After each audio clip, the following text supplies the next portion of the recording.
Прийшли окупанти до нас в Україну, форма новенька, воєнні машини, та трохи поплавився їх інвентар.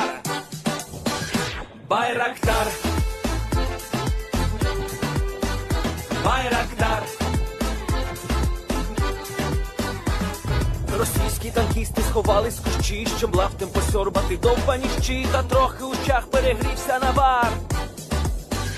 Байрактар, Байрактар. Приперли зі сходу до нас барани для восстановлення великої страни. Найкращий пастух баранячих отар. Байрактар, Байрактар. Їх доводи всяке озброєння різне, потужні ракети, машини залізні, у нас на всі доводи є коментар. Байрактар, Байрактар. Вони захопити хотіли нас зразу, а ми зачаїли на орків образу з російських бандитів, робить примар. Байрактар, Байрактар. Російська поліція справи заводить, там вбивцю рашистів ніяк не знаходить, хто винен, що в нашому полі глухар. Байрактар, Байрактар. Веде пропаганду кремлівський урод, слова пропаганди ковтає народ, тепер нове слово знає цар. Байрактар. Байрактар. Байрактар. Байрактар. Байрактар.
Yes. The Leaf Spring Army sends its regards.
Hello, everyone. I'm the Enforcer, and I'm accompanied by Enforcer Matt. And good evening, folks. It's Enforcer Matt, and welcome back to day 892 of the news. And it's good to see you all once again. And Russia lost one of their big submarines today in a major loss. And also, diplomats are being evacuated from Lebanon as Iran gets ready to fight a war. And it's good to see you all once again. And of course, we're going to be covering the past 24 hours of news from around the world, including Ukraine and the Middle East, as we are getting major news and developments from both areas, but specifically major developments from Ukraine today, as the Ukrainians did announce the sinking of the Rostov-on-Don Kilo-class attack submarine, worth $300 million US, sinking in the port of Sevastapol after being seriously hit by a Ukrainian missile that entered the area of the port several days ago, ended up hitting the submarine, and we now have clear proof and confirmation that that submarine is at the very bottom of the harbor, and the Russians are now trying to lift it out of the water. Massive news, and the first submarine to officially be sank in combat or sank in war by by Ukraine against the Russian Federation. Meanwhile, major attacks were also occurring by Ukrainian armed forces behind the lines in the city of Morozovsk at the Morozovsk airfield, and also at Kamensk-Shetinsky, as we were able to see that a major oil depot within the region was stricken by Ukrainian drones and also caught on fire as well, suffering incredibly serious damage, and once again showing that the Russian air defense is incredibly poor within this area. At the exact same time as that news was going on in Ukraine, major news was evolving in the Middle East, as we are seeing that U.S. aerial tankers are on their way currently around Kuwait conducting orbits. We're not entirely sure why, and we do not have any additional information about U.S. air assets in the area, but it does appear that some KC-130 tankers are conducting orbits just south of Kuwait at this very moment. At the exact same time, a Royal Air Force A400M flew into the area of Akatori on the island of Cyprus and appear to be conducting some sort of a British operation within the area for the preparation of the major escalation that Iran will be conducting very soon. The Iranian government has still made it very clear today that they are in a warlike footing and are preparing for an action to be taken against Israel in an incredibly large form. At the exact same time, we also got to hear that shots were being exchanged by the Israelis and Hezbollah forces across the border as Hezbollah was firing off unguided rockets into northern Israel, and the Israelis were conducting airstrikes directly along the area of the border on the eastern coast. It has been an incredibly escalatory day, especially in the Middle East. They are still on a path for war at this moment. We are just waiting for the moment that it will kick off. And of course, the war in Ukraine has been progressing massively as well. And these are just some of the major breaking news headlines that we have tonight. There is, of course, like every other night, loads and loads of additional information and news that we've been able to get out of both areas that we're not even talking about or covering at this moment. But we are going to be moving in to the breaking news from the port of Sevastopol that a Kilo-class attack submarine has gone under. The B-237, officially called the Rostov-on-Don, pictured here, sank to the bottom of Sevastopol harbor today after being hit by a Ukrainian missile. It is huge news. This submarine is the first, from what we understand, that has ever been destroyed in the war completely and sank. Many people may actually be saying, wait a minute, I've heard of this submarine before. The Rostov-on-Don was hit by a couple of Ukrainian attackums a while ago, wasn't it? And y'all would be correct. The Rostov-on-Don was actually hit by Ukrainian attackums missiles a while ago at the later part of last year inside the port of Sevastopol within this dry dock right here to the right side of the screen. The Rostov-on-Don... You've got to love it. The Ukrainians not only struck it in September of 2023, like you said right there, they struck it before and put a huge hole in the side of it, but now they just returned to finish the job and they actually got it done. So they never forgot about that thing. It was somewhat of a failure the first time. They didn't get to take it out all the way. I think they critically damaged it the last time, but now they finished the thing off completely with it being at the bottom. They really did, and it was some pretty impressive work. Of course, in the first attack, 2 ATACMS missiles struck the Rostov-on-Don. 2 large holes were seen, I believe, on the on the port side, if I'm correct. Hang on. Let me go. Port versus starboard. Hang on, y'all. I want to make sure that I'm saying that correct. On the starboard side of the vessel, 2 ATACMS missiles hit the side of the submarine and ended up causing extreme damage. From what we understand, the Rostov-on-Don has been outfitted and repaired in the dry dock afterwards, trying to get it seaworthy. It then became seaworthy, and they moved it from this area of Sevastopol Harbor, with a tug most likely, from the dry dock, and I want to show you the little path it took, out of here, left, out into the main harbor area, or the bay, and then they took it straight down this area, over here, and then they took it down into this area where you can see this one submarine, and then they parked it here. And then the Ukrainians hit it again with an unknown missile. We don't know what missile actually hit it at the moment, but then it sank to the bottom of the bay here in this little inlet, confirming that the Rostov-on-Don now has officially sank at this very moment. And we also have picture proof of that as well by satellite evidence. And so let me show you that really quickly. We can see here, and I want to make sure that we point this out. Okay, so this, from what we understand, is the Rostov-on-Don submarine right there, that little green tint in the water, and apparently it had already sank, or it was going to sink. It's really hard to tell in the picture, but the next thing that we can see after that is some pretty extensive damage that was caused to this building or some sort of a barge that they have right here, and then we can see that a major lifting crane has been brought in to try and lift the Rostov-on-Don back from the bottom of the bay and to the dry dock again, so that way they can try and make it usable once more. We don't know if they're ever going to be able to make that thing usable again, to be entirely honest with y'all, because the damage that this submarine has faced in 3 separate explosions has been incredibly severe. Let me go and get y'all a picture of the Rostov-on-Don post last year when the explosions literally ripped apart the side of the Rostov-on-Don. Let me go Rostov-on-Don submarine damage. And I'm sure they have the picture here, and they do have the picture. So this was the Rostov-on-Don submarine from last year. You can actually see one of the ATACMS strikes right there, literally along the waterline, and then one that was further up towards the torpedo room of the submarine. And we can also get another picture here from the sun, once again showing near to the torpedo room, that a very significant explosion occurred that damaged the bow and also the starboard center side of the sub during that last attack. The damage was, of course, really significant. They did everything they could to make the submarine seaworthy so that way it could move out of dry dock. They then moved it to another area in the bay where it was most likely still being fitted out for to continue frontline service, or at least some form of service in the Russian Navy. And then the Ukrainians hit it again and sank it this time. Another thing And that also, I think it was actually a storm shadow that struck it, not the attack. Am I correct? I'm not entirely sure because I wasn't able to get information before stream on what missile it was, so I was going with either it's a storm shadow, a scalp, or an attackums. It could be one of those three. Yeah, I'm thinking because I'm seeing some people in the chat say that was a storm shadow. I recall something about it being a storm shadow. I don't think it was an attackums, but I'm not entirely 100% sure. And I would have to say, I think it is a Storm Shadow. The attackums, we haven't heard of many major attackums attacks going on at the moment, so we would assume that it's most likely some form of a Storm Shadow or a scalp, but still, very big news with the sinking of the submarine. That submarine is worth $300 million. It's one of the most expensive assets that the Russian Federation has paid to construct. And let me go to the Kilo class in general and show you all this.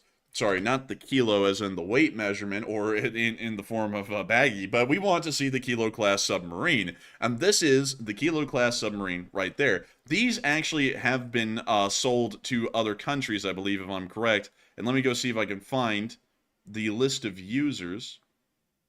Let's see. Oh, wait a minute.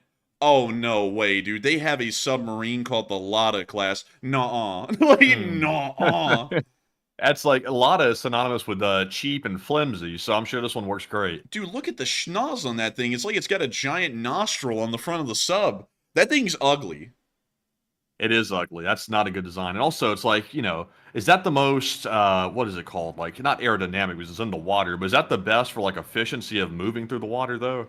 I'm not entirely sure. This is the profile of the side of the sub. So it honestly looks a lot like a Kilo. It's just that there's some different changes to the Lada class. But also, Matthew, I like this, Matthew. This is the modern-day Russian Federation in a nutshell right here.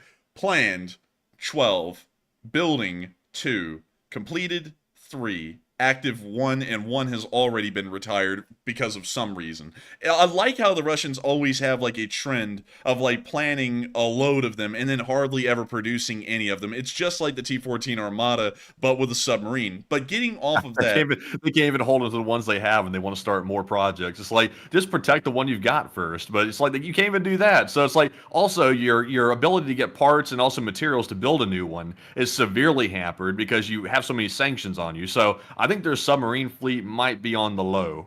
It is on the low, but these submarines, these little Rostov-on-Dons, are the only ones. I want to make sure this is very clear for everyone. These are the only submarines that are in service in the Black Sea Fleet. These right here. Also, by the way, this is an Iranian Kilo class submarine, just for y'all to know. I knew that other countries did operate them. And let's see who the operators are. Okay, so Algeria, the People's Republic of China, India, Myanmar, also formerly called Burma, Poland, Iran, Romania, Russia, and then Vietnam. So there's actually a pretty decent amount of operators of the submarine, but I don't think any of them are really happy with them because they're fairly small submarines, but they're still pretty expensive as well. They're $300 million a pop, and now that the Russians have lost one out of the 5 that they have in the Black Sea Fleet, they're not going to be that happy about that. And also, this is one of the first times that we've been able to confirm the loss of a Kilo-class submarine entirely so far in the war. Although they most likely will refloat it and refit it again,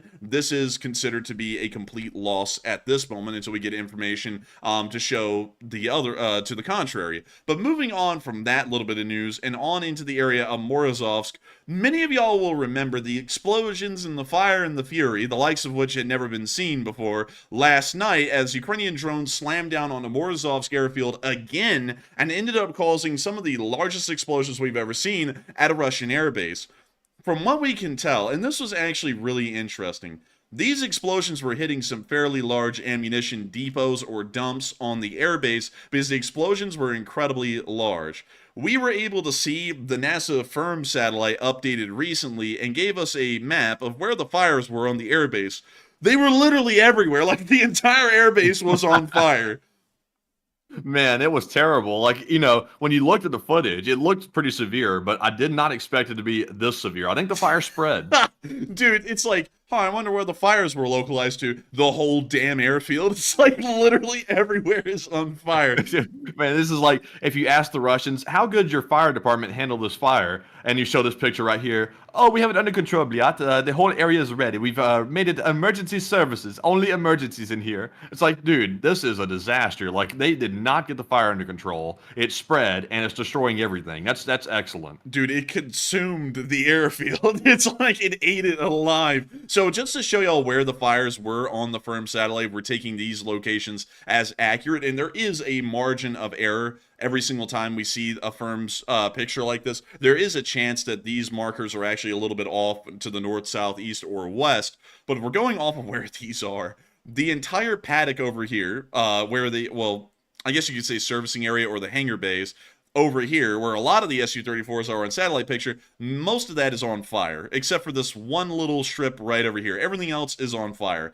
The entire ramp right here was also on fire as well, literally down its entire length, about to right here. So all of the aircraft here may possibly have been on fire or have been burned to a crisp. So that's fairly interesting to note. It looks like a good amount of the runway was also on fire as well. Pretty much everything from here where the mouse cursor is all the way down literally to the other end. And there was also a massive fire that happened out in this field. Maybe a SAM system was there. There was also another fire that happened over here to the east of the field. We don't really know what could have been there. It could have been anything. And then we saw that the actual base facilities were literally engulfed in fire, and it looks like none of them escaped the wrath of the Ukrainian drones and the subsequent firestorm that happened after the drones exploded. So it looks like the Russians were having a horrific night. I would have to say, Matthew, they were really hot bunking it. like they were like, okay, comrade, I'm going to get up on my shift. You hop right in my bunk. You sleep in my bunk. And they're like, yeah, forget that, man. For to get like the body warmth, let's just set the whole damn airfield on fire. That's a real hot bunk right there. Hey, exactly. And also, by the way, you see right there in the right corner of your map right there, that little square up here, this thing right here was like flattened. Like there was satellite footage that came out that showed what happened after the fire, and also the missiles hit it as well. This thing right here was totally flat. Like you couldn't see a building in sight with the aftermath of it. Oh, I was about to get to that, Matthew. You kind of skipped ahead a little bit because I was going to give like a climactic build up to that, because you know why this place was leveled? This is the ammo dump of the airbase. You can see a lot of that out here. Like, you can see where they're keeping a decent amount of munitions, like these bombs that are literally just being stored in the wide open. These buildings store all the bombs that they load onto the jets that then take off and then go fly sorties over Ukraine. And so we believe that the massive explosion that we saw last night, and let me see here. Here we go. Here it is. I think this is the video of the massive explosion. Is this it? Let me see here. Yeah, this is it. Yes, that's it. So there we go. That explosion right here, we actually think that that was the ammo dump at the airfield at this moment. Because from what we can tell, these people are north of the airfield. I'll try and show where the geolocation was. From what we know, they were in some kind of an apartment building up here somewhere, in this area, and they were looking out at the airfield, and they were looking slightly left where this explosion occurred, the massive one, and it looks to line up to where exactly this ammo dump was. But like Matthew was saying, because I did include this, that area was leveled. It was completely destroyed. And so let me get to it really quickly and show you all the aftermath. So here is the satellite picture. We can also see the fire damage from the last attack on Morozovsk, which had just happened about 2 weeks ago, and you can still see the fire damage present in multiple different areas of the airfield from there. This is the picture that they got from today, and it looks like everything literally caught on fire. It looks like the firm satellite was getting it pretty accurate. Man, look at that, though. Like, up there in that top right corner where you said all the missiles were being stored, that thing up there, you wouldn't even recognize what was there before, with the aftermath of it. Like, go ahead and fast forward to the aftermath right now. Damn. Look at that, man. It's like they literally came through with a bulldozer and scraped the ground with all the equipment in the buildings. It's crazy. Like, all that ammo going off just leveled everything like a nuke. Dude, you can see the fire spread everywhere from that explosion. Like, the entire area is burned in this northeastern area of the airfield. It was an insane attack. No joke. This was actually a pretty wild one. The damage was significant. It was far more significant than any other attack we have really seen so far from Ukraine on Morozovsk airfield, and this is probably the most devastating one yet. Right now, the Russian air wings, the fighter bomber brigades that are currently at this airfield, we believe there's one or two of them, are completely out of any usable ammo, as all of the ammunition at the airfield was stored within this ammo dump, and the ammo dump vaporized like it was like ground zero at a nuclear detonation site. And so they have no bombs to currently use at this airfield at the moment, and so this entire fighter bomber brigade is out of action for this time, until they're able to find new ammo or until they're able to move the fighter bomber brigade to another airbase. But still, very nice to know that the Ukrainians were able to conduct this serious of an attack on Morozovsk, and it looks as though the geography of the Morozovsk airfield has changed drastically over the past 24 hours. It went from being a somewhat functional airfield with really crappy facilities to a non-functioning airfield that is burned everywhere and then also completely non-existent in some areas. But moving on from that, and on out of the area of Morozovsk, we had to start moving on over to Kamynsk-Shchetinsky, which is a very fun name for a very boring place. It's just a normal, like, Russian town for the most part. There are some little, like, ammunition dumps and facilities out here. I don't know what they do. But beyond that, it is kind of a little bit more of a boring town. There's not really a lot that goes on out there. But something big happened recently, and it was something that was wonderful to see. And it was wonderful to know. But still, a lot of people have been talking about the submarine, because down in Sevastapol, it's always a fun and interesting time. And a lot of people are still talking about that submarine that got hit and sank very recently inside of Sevastopol, and we just got the news broken about it today. And a lot of people are wondering, what could Russia do in response to this attack that Ukraine conducted on the Kilo class that has now officially sank the thing at the bottom of Sevastopol Bay. Some are saying that the Russians will retaliate severely for this, and they're most likely going to pull out things we've never seen before, like more drones. Some are saying that the Russians really can't respond, because if they did respond, they're admitting that the submarine sank. And I think at this moment, the Russians are not confirming the sub sank. I think they're saying that they're trying to depth test it in the bay or something along those lines at the moment. Others are a little bit unsure and undecided, and some are saying that the Russians will overlook it. But Matthew, what are people thinking and saying about this major disgrace to the Russian military, and what are you thinking about it as well? All right, so obviously it goes without saying it out loud that Putin is very, very furious about his submarine getting blown up in Crimea. That's a massive embarrassment, and it looks like about 45% of the audience said Russia really can't do anything to respond to their submarine being destroyed and sunk, while 36% said Russia will retaliate severely, and 9% said Russia will overlook this one.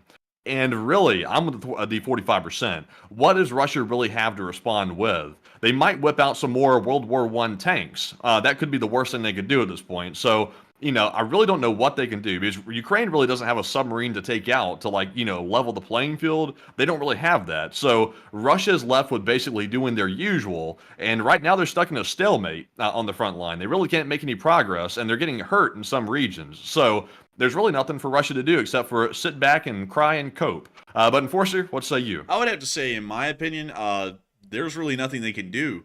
Like, what will they do? It's like there's nothing more that they can pull out in the war. They've already pulled everything out. It's not like they can win on the front line much, because they hardly are anywhere. And the only place they're making even minor progress is near Pokrovsk at the moment. So that doesn't really seem to be a likely option. And also, the Ukrainians don't really have a navy to attack. So there's really not a lot the Russians can do. Maybe another big drone attack, but that's nothing new and that's nothing unseen in this war. They've done that a million times.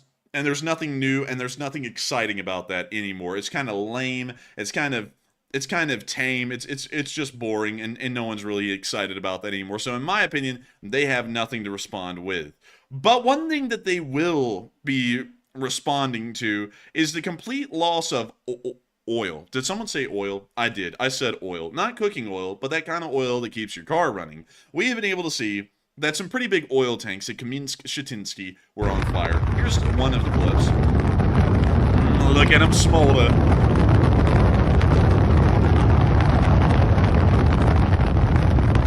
Sounds like a rocket taking off.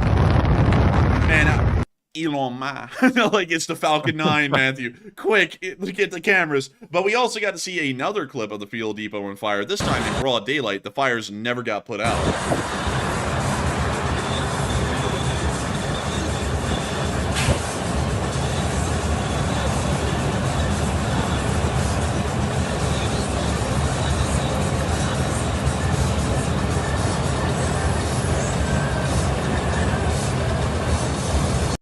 we got to see additional proof. We got to see fire from highway. We got to see the oil facility. It looks like it's northerly facing. So let me move you all down there to the area of Kaminsk, Shetinsky, bled.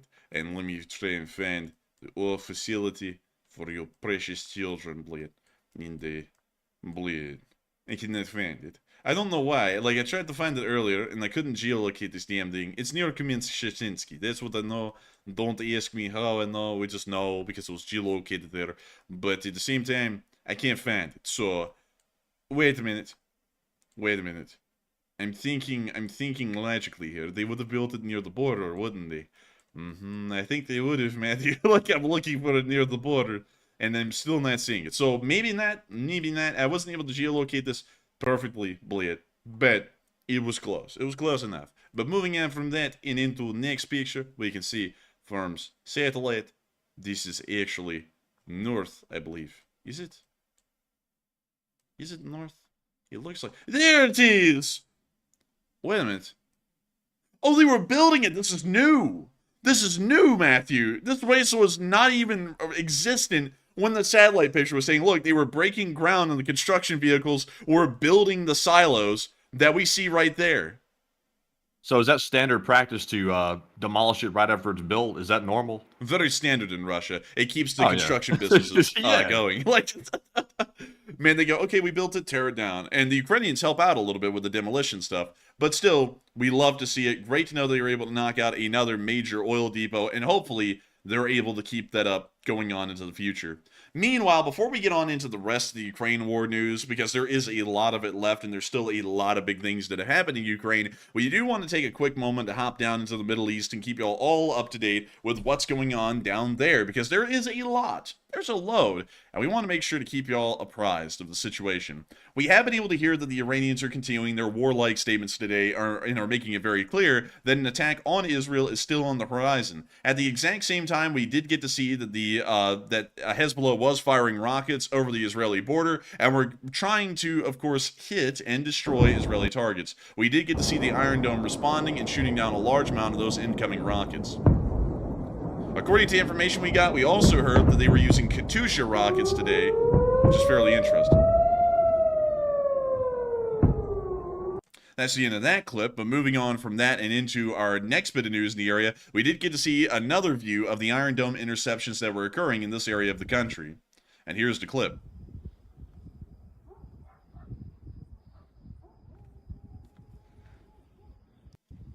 And that's the end of that clip, but still, once again showing us that there was a decent amount of shots exchanged over the border today, while the Israelis are continuing to conduct airstrikes once again inside the Bekaa Valley in eastern Lebanon. It does seem as though the tensions are very high, and both sides are trying to conduct preemptive efforts against the other to try and destroy them or at least knock out some of their military abilities. At the exact same time, literally every government in the world at this point is telling their citizens to flee Lebanon and Israel and get a ticket on a plane traveling from there to literally anywhere else just to get out of the area and to try and get safe. We were able to hear that a British A400M landed in Akatori today. It is supposed by OSINT Defender that this aircraft is carrying helicopters and personnel to try and assist with evacuating ops from Lebanon, because the ops do be pulling up in Lebanon, and so they got to get them out. And we were also able to hear of two KC-130 tankers orbiting in the area around Kuwait today. We were able to see this on flight radar. Both of these are KC-130J Hercules, which are an in-air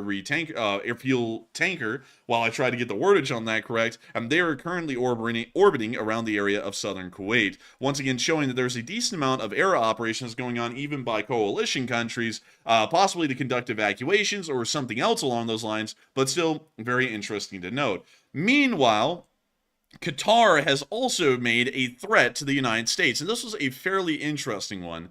Using the air and sea of Qatar for military operations by America and its allies is strictly prohibited. That was a statement put out by the Qatari government today, and they were warning about this, about the Al Udeid Air Base, which is the largest U.S. military base currently in operation in the Middle East. It not only houses the Qatar Emiri Air Force, but it also houses the U.S. Air Force, the Royal Air Force, and other foreign forces from other coalition countries. It is a host of forward headquarters of the United States Central Command, the HQ of the United States Air Force's Central Command, the number 83 Expeditionary Air Force Group of the Royal Air Force, and the 379th Air Expeditionary Wing of the United States Air Force. So it is a considerable base, and the Qatari government is now saying that the U.S. and any other coalition forces cannot use that base, the largest one currently in use in the Middle East, against the Islamic Republic of Iran if hostilities were to begin. I would have to say, I wonder what's going on with Qatar because, not only are they doing this, which is a little bit unusual to say the least, they're threatening us basically. They also put the Hamas leader Hanaya, they put his poster up basically mourning him after he passed. So I don't know what's going on with Qatar. But we need to watch them kind of like we need to watch Turkey because they seem to be riding the fence a little bit. And in fact, today I think they actually went over the fence with these statements. So, and not good. I would have to agree. I think the United States should take a bit of a diplomatic approach to this and ask the Qataris, why would you do this? Why would you think this? Is there any way we can make you change your mind? And then if they don't change their mind, then we need to start treating them maybe a little less friendly going forward, because for some reason they're not understanding that Iran doesn't really have their best interest in mind, because from what I understand, Qatar is more Saudi-centric than it is Iran-centric, and so it makes no sense for them to be scared of Iranian repercussions because they have U.S. security assurances, considering that U.S. forces are based and stationed in Qatar at the moment. But they do have a great reason to be scared, because Iran put out another mixtape today with another very scary war video showing the wrath of Iran that is soon to come. And I want to make sure to show this to y'all in the most serious light, because it was wildly scary today. This is their top fighter, their top dog. They're whipping out the ops. They're whipping out the biggins. And we can see this happening right here. We're not going to be muting the audio. We want y'all to hear the audio in its full form and glory to once again show y'all the might and fury of the Islamic Republic of Iran and why America should be scared. Now introducing the Vietnam-era F-4 Phantom.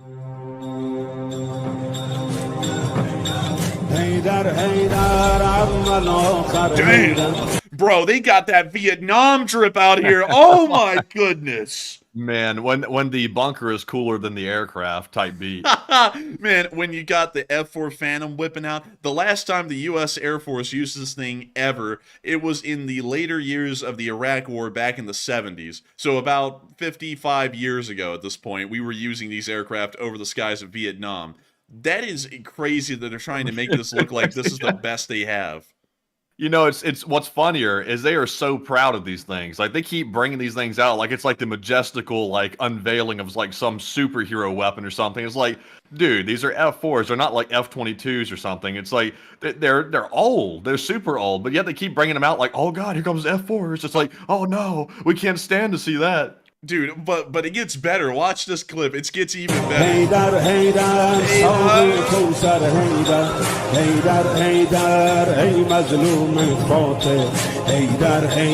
that mixtape, Joe. They just keep taxiing them around in this damn bunker. It's like because they're probably not airworthy, so they just keep rolling them around everywhere.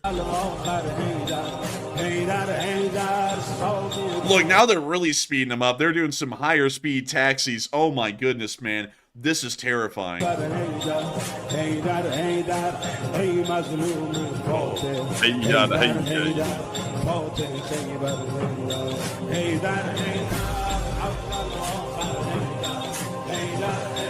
I like how they added in the ambience of the plane's engine struggling to work as the beat in the background with like that little cymbal clinking noise. Like that's the engine's like compressors like stalling or failing that you're hearing right there. Oh look, and go ahead. I think I could have a future in Iranian music because like if all you got to do is go hey to like become like a really good singer in Iran, I think I can make it there. I might have a second job lined up going on. Dude, I'm gonna start doing Iranian karaoke, man, because all I had to do is go it's like, dude, I could do that all day. Like pay me like $50 an hour and let's get it. Oh man, they did the in-air refueling next level. Bro, they're going back in the bunker. I'd be damned, bro. They've been going in and out in this bunker for all day. Oh, wait a minute, an Su-24? Y'all, they're whipping out the big uns. Like, this is like some 1970s Soviet tech, so that means technologically it's really from the 60s. I'm very concerned. No, not the rip-off Predator. Like, wait a minute. No. Wait a minute, Matthew. Wait a minute. Is this one? I guess this one, considering that's Ren and it's off-brand, this one must be called the MQ-9 Dr. Disrespect since it's based off the Predator. No, I'm calling cap on that. Every drone they've got's called a Shahed. It's got to be a Shahed something. Bro, I bet you it's called a Eyahedar or something like that. Oh my goodness. Oh no. Not the Majere. Oh my goodness. It's going to be it's so Jover, folks. They got the Majere out here. And it's painted yellow. High vis yellow.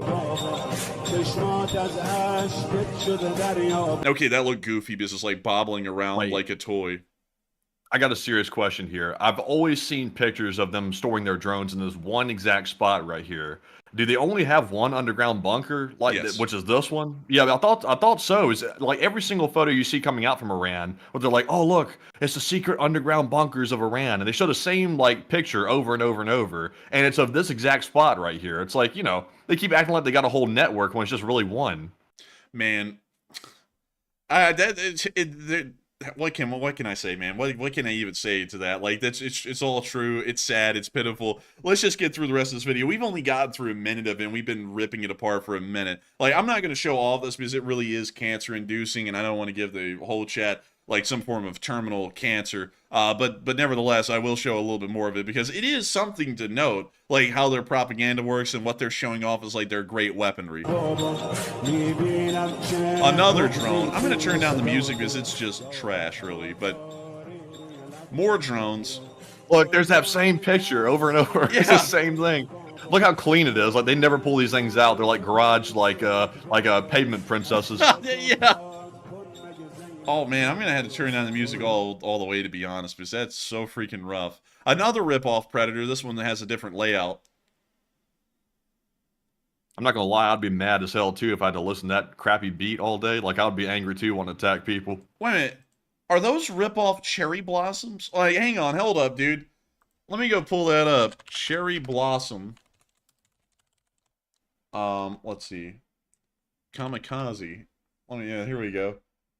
Okay, look at those little drones right here. Look at that really quickly. You see that? Like how it's shaped and everything, you know, like kind of like the basic layout of it. Okay, so I swear, dude, they ripped off a Japanese World War II era kamikaze to make that thing because it looks just like it. Could be pretty close. You know, they like to steal stuff, kind of like China. I think they really did. I think they really did steal this from like a World War II era design. That's interesting. Anyways, they're showing off more drones, because apparently the Iranian Air Force doesn't really have that many running aircraft anymore, so it's mostly just showing off the drones. Wait a minute, hang on, dude. Look at how they set up the drones in this bunker. This is that same little intersection point right here where they had the F4 over here a little while ago, and the other one was going down the tunnel. This is the same area of that bunker.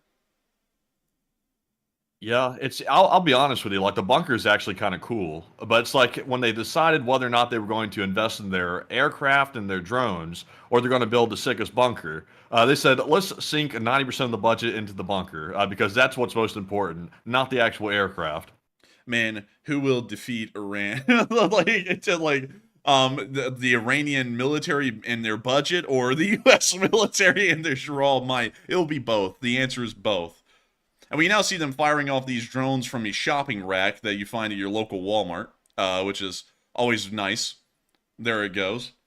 Oh, it hit a target dead. Oh my goodness, y'all. I haven't seen that like 9,000 times. Like, that's crazy. They have precision-guided drones. I thought all of them kind of came with that default. Oh, it's a Shahed. Would you look at that? There's a million of these out there. And they're so easy to shoot down if you have the right thing. So anyways, we're going to skip past the whole firing off the shopping rack thing here. We're now moving on to the Iranian air defense, which, by the way, is in limited numbers of available missiles, but they're going to use them here just to show off. So there they go. I wonder if the music is still fire at this point. Oh. They're still going with the same beat?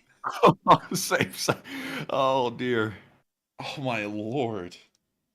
Dude, I can't stand that, man. That would drive me insane listening to that all day. And that's what they do to make their soldiers more like vicious, and that they lock them up in the barracks and they play that 24/7, That's it, like a dude. pit bull in a cage being like poked all day. Dude, when an Iranian soldier gets captured, they're like, "What unit are you in?" And he just starts going, "Eyah, daughter, eyah, eyah, daughter." It's like, bro, he's fried, man. Mentally, that song broke him down, like a horse getting broken to be ready to ride. Like those Iranian soldiers have been worn through by that song, worn through more than Chris's mom or the hot dog man. Oh, Oh, shots fired! Like, oh, but that. Yeah, that's the Iranian Air Force today. That's the wrath that they have, or some cheap drones, some really old aircraft. By the way, did I ever tell y'all, like, when the F-4 Phantom was introduced into service? Did I? Like, I don't think I did. I think that's a really important thing. It was introduced into service in 1960, 63 years ago, 64 years ago, technically. But yeah, it's an incredibly old plane. This thing is about as old. Well, it's not as old. It's about 15 years older than the end of World War II, and that's the aircraft that they're trying to menace us with. The reason why y'all didn't see the F-14s in that video is because the F-14s are running out of spare parts, and so they were probably trying to conserve the flight hours of the F-14s, so that way more parts don't break down that they can't replace at this point, because they literally just do not have the parts to keep the F-14s in the Iranian Air Force flying anymore. So they just kind of pray that they keep... Are the F4s, are they good dogfighters or not? Like if they went up against, like, let's say an Israeli fighter jet. Let's say what's an Israeli fighter jet that might break out? F-35s? Oh, okay, well, never mind about that question. If it's down between the F-35 or that, I think the F4 is going to, like, probably bite the dust pretty quick. It's going to die. Like, it's going to die, dude. Like, the F4 won't even pick up the F-35 on radar. Much less, the F-4 does not have a beyond visual range radar, or really an advanced radar for that matter, that can do track while search or anything like that. It is a very incompetent aircraft in a modern air war environment, especially considering they'd be going up against the Israeli Air Force. Even if the Israelis weren't using an F-35, the Israelis also have the next best thing, which is the F-15, which is literally the best air supremacy fighter in the world, and it continues to hold that title even against the F-22 and the F-35. And it's not a stealth aircraft, it's just a fourth generation purebred air superiority fighter. This thing would curb stomp an F-4 Phantom as well. They would not stand a chance. And so they're going to go, "Hey, yuck, daughter, send it up, let them die." They're going to get shot down, let them all die. Because let me put this out. The weaponry on the F-4 and the F-15 are very different, incredibly different. The F-4 Phantom has a very antiquated radar system. Well, at least the Iranian ones do. And so the best that this thing can do, also along with its missiles, is fire off their older AIM-7s or some form of a semi-active radar-guided missile, which would not do that well. There are ways to easily get the lock broken by an F-4 Phantom's radar that would make that missile then veer off course and never recover. On the other hand, the F-15 has a very advanced radar that is able to conduct beyond visual range engagements, meaning that it can pick up that aircraft where it's not even visible by the naked eye. It's actually over the horizon, so you really don't even see the F-4. And this thing can fire off a thing called the AIM-120, which is an active an active homing radar guided missile, which means that after the radar on the F-15 locks onto the plane and after the AIM-120 is launched, the AIM-120 is pretty much able to guide itself all the way to the target, whether the F-15 maintains a radar lock on that enemy aircraft or not. And that is a major difference in ability that the F-4 does not have, that will end up getting it curb stomped any day of the week by just an F-15. Much less an F-35, which can do all the same things as the F-15, but the F-35 can't even be picked up by an F-4 Phantom's radar in the first place. So it's way worse off at that point, and so for that reason, they do not stand a chance in an air war. So in other words, they're basically limited to trying to basically not dogfight with the F-4, because if they get into a dogfight with that, they're going to be in for an ass whooping, basically. So they'll be using that to try to launch off missiles primarily, I assume. yes, most likely so. That maybe is the best they can hope for, or they just put them in the bunker and they keep playing that trash song over and over and over and hope that that saves them from getting nuked, because no one wants to even get close to hear that stupid song. Well, they're pretty much a lightweight then, because this F4 right here, it was cool in their day, 66 years ago, but they're not cool anymore. They're kind of cool, but they're just really a lightweight compared to what we have now. Man, let me see here.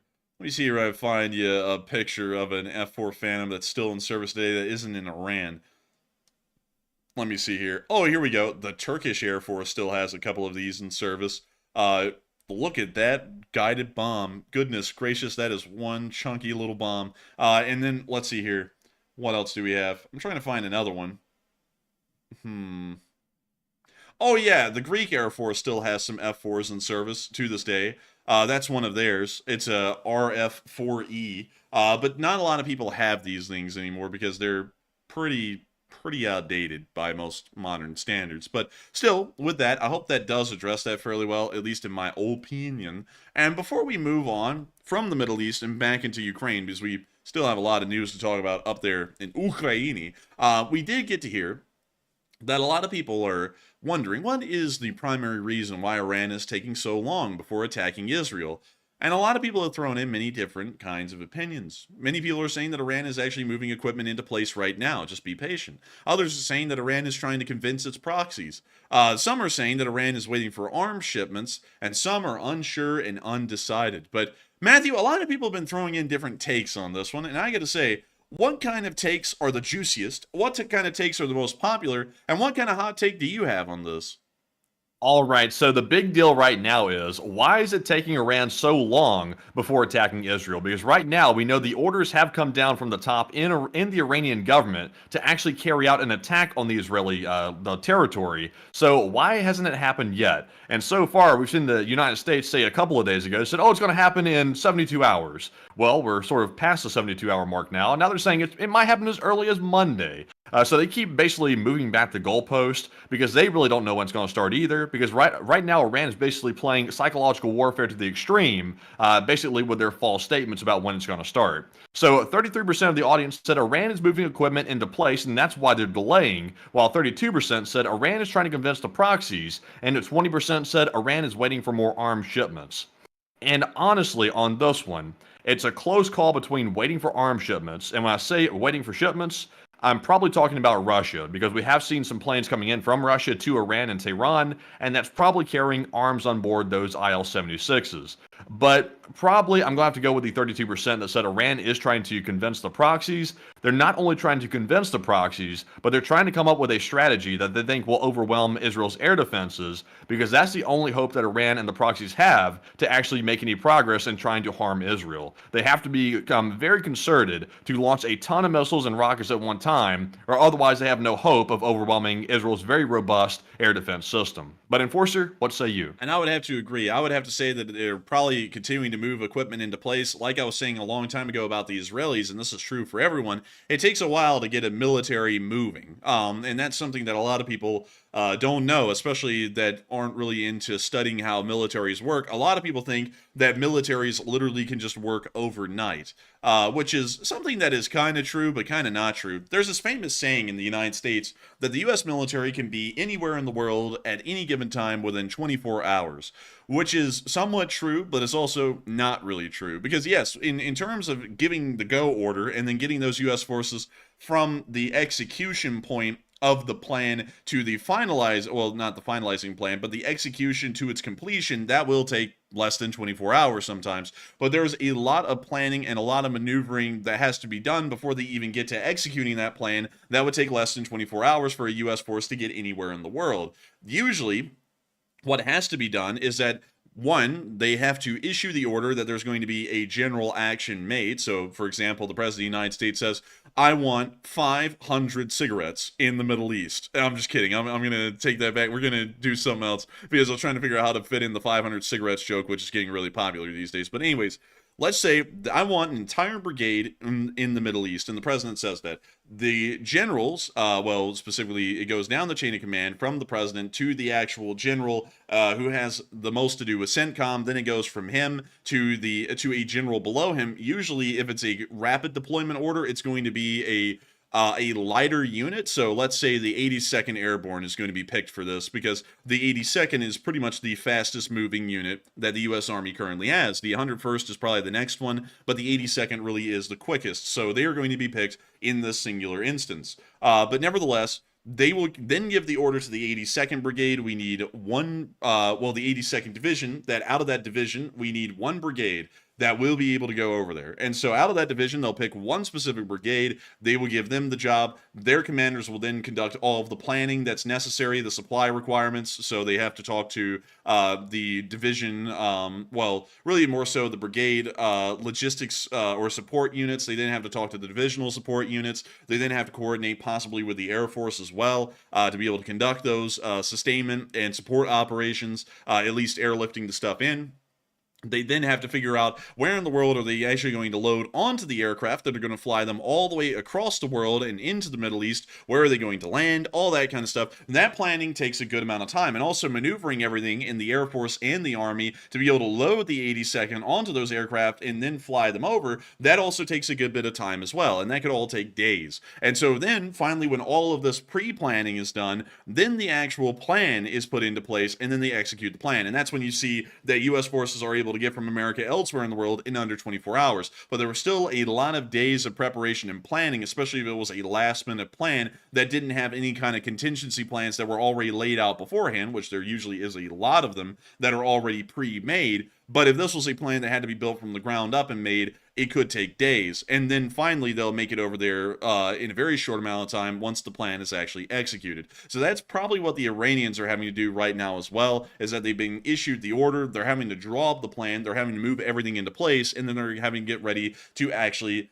execute the plan. And then when the plan's executed, you'll know it when you see it. Like, I don't think I have to say that. Like, the missiles will be launched, the drones will be flying, everyone will know the plan's been executed. But we're probably waiting for them to build up their forces and get them ready to go for that plan to finally pretty much unravel in front of everyone, like we'll be seeing probably in a couple of days.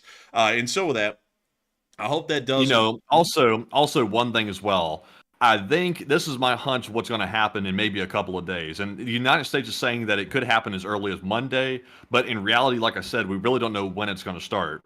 But what I think Iran is going to try to do is they're going to tell the proxy forces, Hamas, Hezbollah, and all the other ones, they're going to say, get as many of your cheap rockets together as you can. And when we give the word, fire them all at Israel at once. And we're going to try to deplete all the Israeli air defense interceptors as fast as we can. And once we think that they're pretty low or they're about to run out, then we're going to send in our ballistic missiles and also send in our aircraft to launch cruise missiles pretty close to the Israeli border. And they're going to hope that the air defense is so overwhelmed and also depleted that those missiles can get through and then hit targets. I think that's what they're trying to do. And right now it's taking a lot of coordination to actually get the proxies on board with that plan, and also to make sure that they're armed to the teeth with very cheap, like $600 rockets to be able to overwhelm Israel. And just for context, like every single interceptor that Israel fires is about $60,000 versus the proxy forces using about $600 rockets. So it's a little bit unfair with how Israel's having to defend their country, but unfortunately that's the cost. And they only have about 2,000 interceptors on hand at any given point. So it'll be interesting to see how this is handled by the Allies when it comes to shooting down these missiles. And I would agree with that. And of course, we'll have to wait and see. But I still think at the moment, as far as the delays going in the Middle East, it's mostly because they're still moving all of their forces into position, getting them supplied, trying to get the plans all laid out, and then they're going to be conducting the attack sometime in the future. I can't really tell y'all when, and I'm not going to be one of those people who crystal ball, because the crystal balling people are a little bit too arrogant with that. So I'm not going to tell y'all when this is going to happen. It's going to happen really soon. We know that. I don't know when soon is, but it's soon. And we will be waiting, and we are literally sitting here at our house every single day, watching the news every single minute of every single hour that we're awake, waiting for this to happen. And when it does happen, we will be live on air immediately. And so with that, I hope that does address that fairly well, at least as far as everything's going in the Middle East currently. And with that, we are now moving back up and into Ukraine, because we still have a lot of frontline news to cover and a whole bunch of interesting just news in general. There's a lot up there. But before we get into that, I understand, Matthew, that we have a couple of questions. And what do we got, Matthew?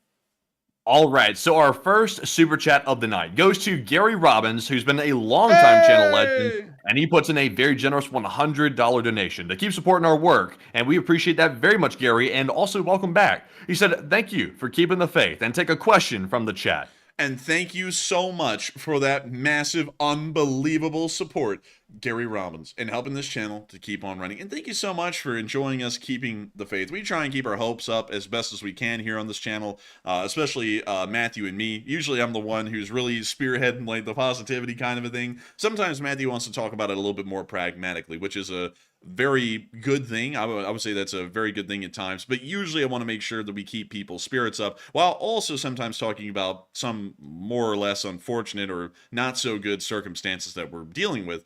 But still, I have to say a huge thank you so much for enjoying our ability to keep the faith on this channel. Funnily enough, Gary, we actually were attacked a couple of days ago by the hot dog man because we're keeping the faith. He said something along the lines of, "Aw, man, why isn't he crying and sniveling like I am? Aw, man." It's like, just because I'm not like pitiful and sad and pathetic like that guy is.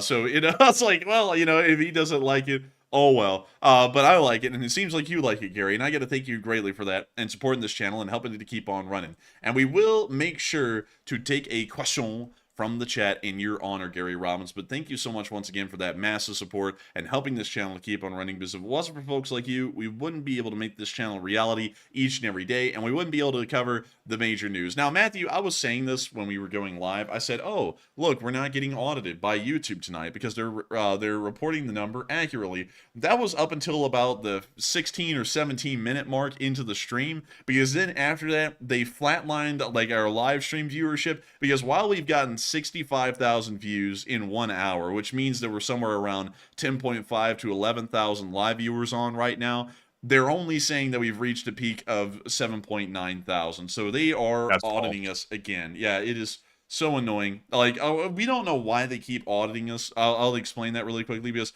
from what we've been told by YouTube, apparently the channel is being audited or something along those lines about our live stream viewership. I have no clue why, because we have done we literally just turn on the stream and we run a stream just like YouTube wants you to, and then they go, I don't know, he's getting a lot of viewers. I don't think he could get a lot of viewers. It's like, what, do you have a lack of faith that we can get viewers? And so they keep doing this over and over and over, like underreporting our live stream numbers like tonight. And then the next night, they'll tell us that it was way higher, like last night. Like last night. I gotta go show y'all this because it is infuriating. It is so, like, we're getting hundreds of subscribers right now, too. Like, we have gotten 400 subscribers after the stream went live, like just from the first hour. So I know there's a load of new people here.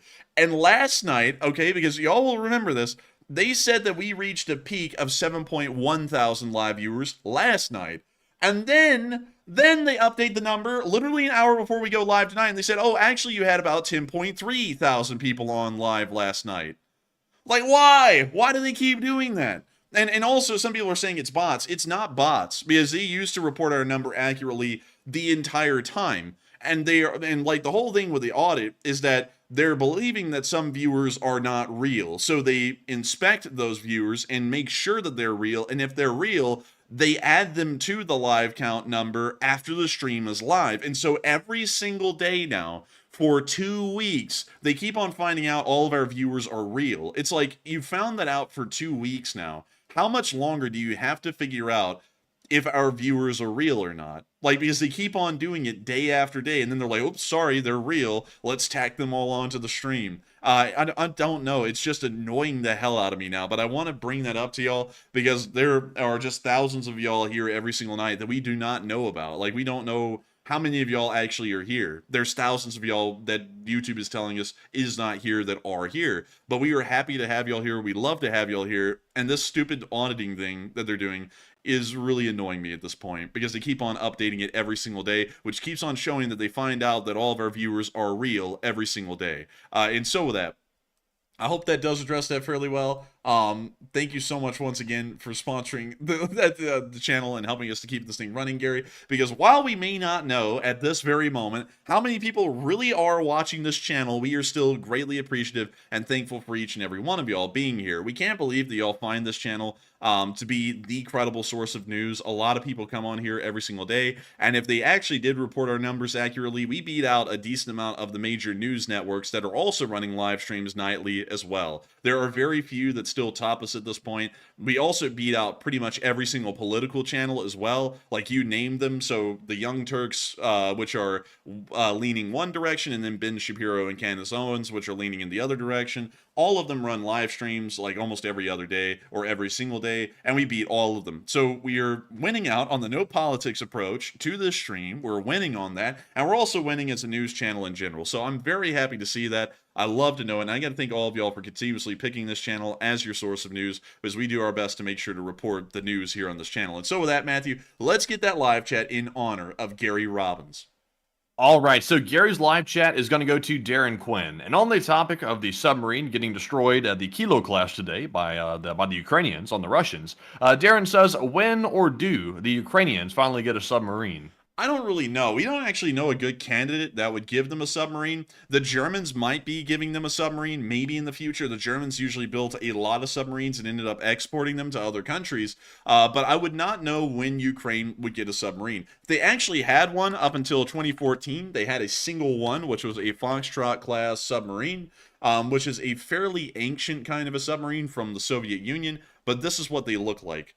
This one's in pretty rough shape already, and this picture was taken during the time of the Soviet Union, so you can really get a good idea. These things were really bad off, even during the Soviet Union. But they had one of these. It was impounded by the Russians, and then they actually integrated it into the Black Sea Fleet, although we've never seen it in use so far in the entirety of the war, probably because it's really bad off. But maybe they'll get the submarine back at the end of the war. Maybe. I wouldn't know for certain. I wouldn't know for sure, but that may be their one chance of the submarine. Beyond that, I wouldn't know anyone who would actually want to give them a submarine, or anyone who has the ability to give them one. And I know America isn't giving them one because ours are nuclear powered, and no one's really a big fan of giving Ukraine anything nuclear. And to be honest, I'm also not a big fan of giving Ukraine anything that would be nuclear based or nuclear powered. And so with that, I hope that does address that fairly well, at least in my opinion. And with that, thank you once again, Gary Robbins, for the massive support and helping this channel to keep on running, and also sponsoring that live chat. And so with that, we are on to the next one. And this one goes to GunFox61, who puts in a $50 donation. And thank you very much, GunFox, as well, for that very generous support. He says, from the Cold War history, a nuclear disaster that happened 29 years before Chernobyl, Kishtim disaster, one of the worst ones in history until the Chernobyl reactor exploded, and at least 200 dead and more with CRS, or what is that, critical radiation syndrome or something? I think it is. It's like chronic radiation syndrome or something along those lines. But still, this is what he's talking about. This is the Kishtim disaster, which, interestingly enough, the Kishtim disaster happened in the 50s. So this was pretty much the first major radioactive incident in world history, which is really, really interesting. And I'll actually show you this. Let me show you. It happened in 1957, and it happened at Chelyabinsk 40, which is kind of a little misleading because you hear like Chelyabinsk. Oh, actually Kishtim, so then you think it's around Kishtim, but it's actually near Chelyabinsk, and specifically near the closed town of Chelyabinsk 40, which is just a little bit over here to the west of Chelyabinsk. Now, I'm trying to see if I can find it really quickly. Chelyabinsk 40.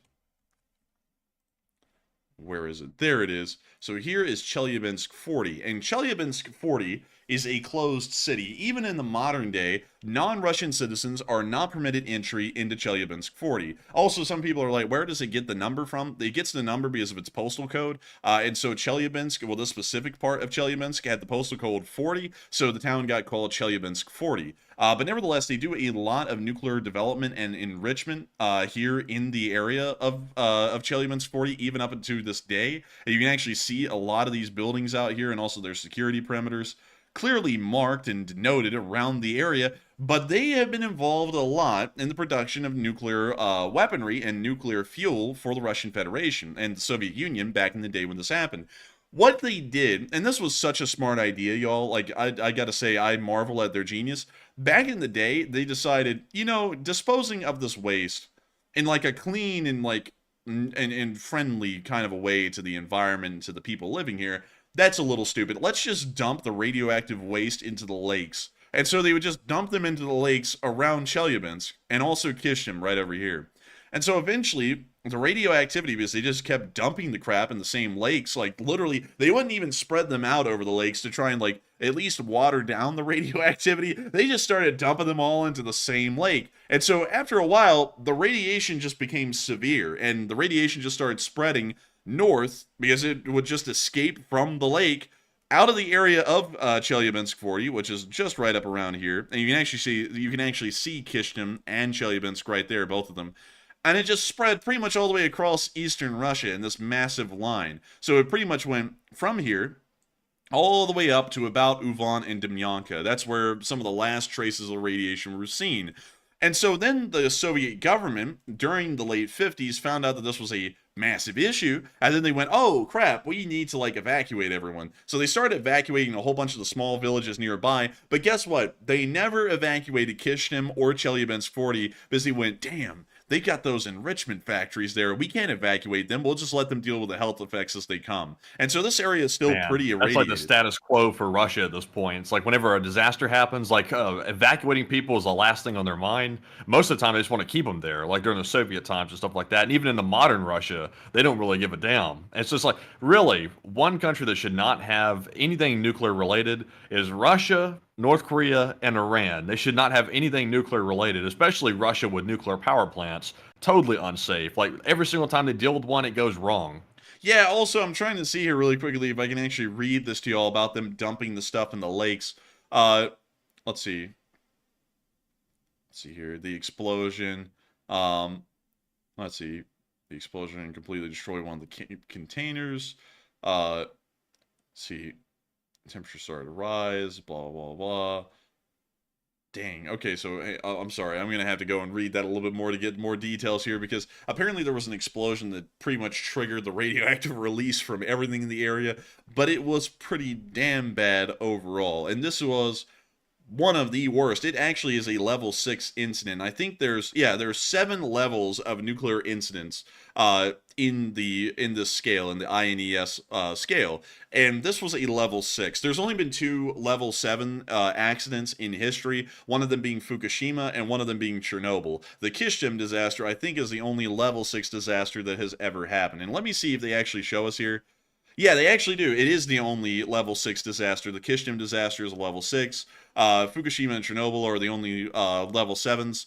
The level 5s, there's not really that many of them. 3 Mile Island is a level 5. That is the worst nuclear incident that ever happened in the United States. And to give you all an idea of how severe that was, it was a partial meltdown of a reactor, and the entire area is safe enough that the other reactor at 3 Mile Island remained in operation for decades, and I think it may still be in operation today, because it didn't even really affect anywhere except for the actual reactor that the partial meltdown happened in. And let's see. I'm trying to see if I can find the other interesting one here. It's further down the list. Is this one it? Yeah, it's the Windscale disaster. This was actually a really interesting one in Britain, because they were enriching uranium around here, and I think it just started to the dust got carried off in the wind, and so everyone started getting radiation sickness in the surrounding area, if I remember correctly. And let's see here. Former activities. That's a deep rabbit hole right here. We're going down the British one now. Oh, it's an interesting one. I wish we could talk about this a little bit more. I'm not going to, because this is a really deep rabbit hole, and I have to read more about it to make sure I'm getting the story correct. But still, thank you for the support, Gunfox61, and helping this channel to keep on running. I hope I was able to address that Kishtim disaster, sort of a history rabbit hole, fairly well. It's a really underplayed one. It's the 3rd most dangerous nuclear disaster to ever happen, and of course it happened in the Soviet Union. And so with that, I hope that does address that well. Thank you so much once again. And with that, we are on to the last question of this segment, and then we're going to be moving on back into the Ukraine war news. All right, and this one goes to Purple Gerbil, who puts in a $20 donation. And thank you very much, Purple Gerbil, as always, for that support. They said, good evening, LOC, and take one from the chat. Hey! And good evening to the Lee Spring Army for Purple Gerbil. I hope y'all are all having a great evening, and we will make sure to get one from the chat as well. But I still have to thank you so much once again for the support and helping this channel to keep on running, Purple Gerbil. It is folks like you who help to make this channel possible, help us to keep the Lee Spring Army alive and on this stream, and we will make sure to get a live chat in your honor, Purple Gerbil. And so what do we got, Matthew? So this live chat question goes to Alex77, who says, will Russia send jets to Iran?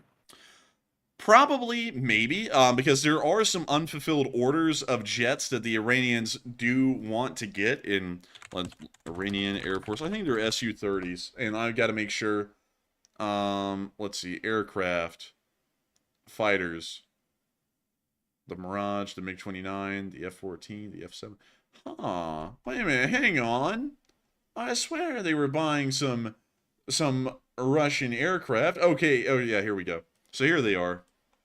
They're actually Su-35s. They have 24 of them on order, and so far, according to Wikipedia, none of them have been delivered yet. And I'm assuming that they're probably not going to be because the war in Ukraine's raging on and they're really trying to just replace their air losses in Ukraine. So we're probably not going to see any of those aircraft getting delivered by Russia during this conflict. But technically there is a chance because they do have some Russian aircraft already on order, and those orders could be fulfilled while the war is going on. So there is a possibility for that, but I feel like it's a little bit of a lower end possibility because the Russians are still dealing with the grueling war in Ukraine at the moment, and that's taking up a lot of their resources elsewhere.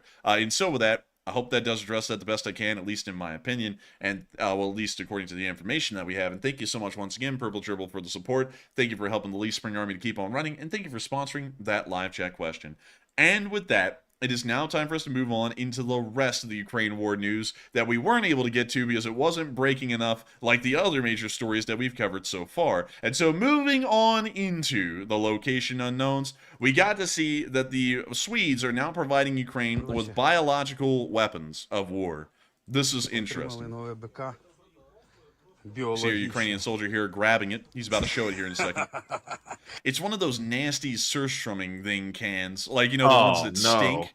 They're going to drop them on the nastiest fish in the world, or the most smelly, I think. Man, I heard it's smelly and it tastes bad.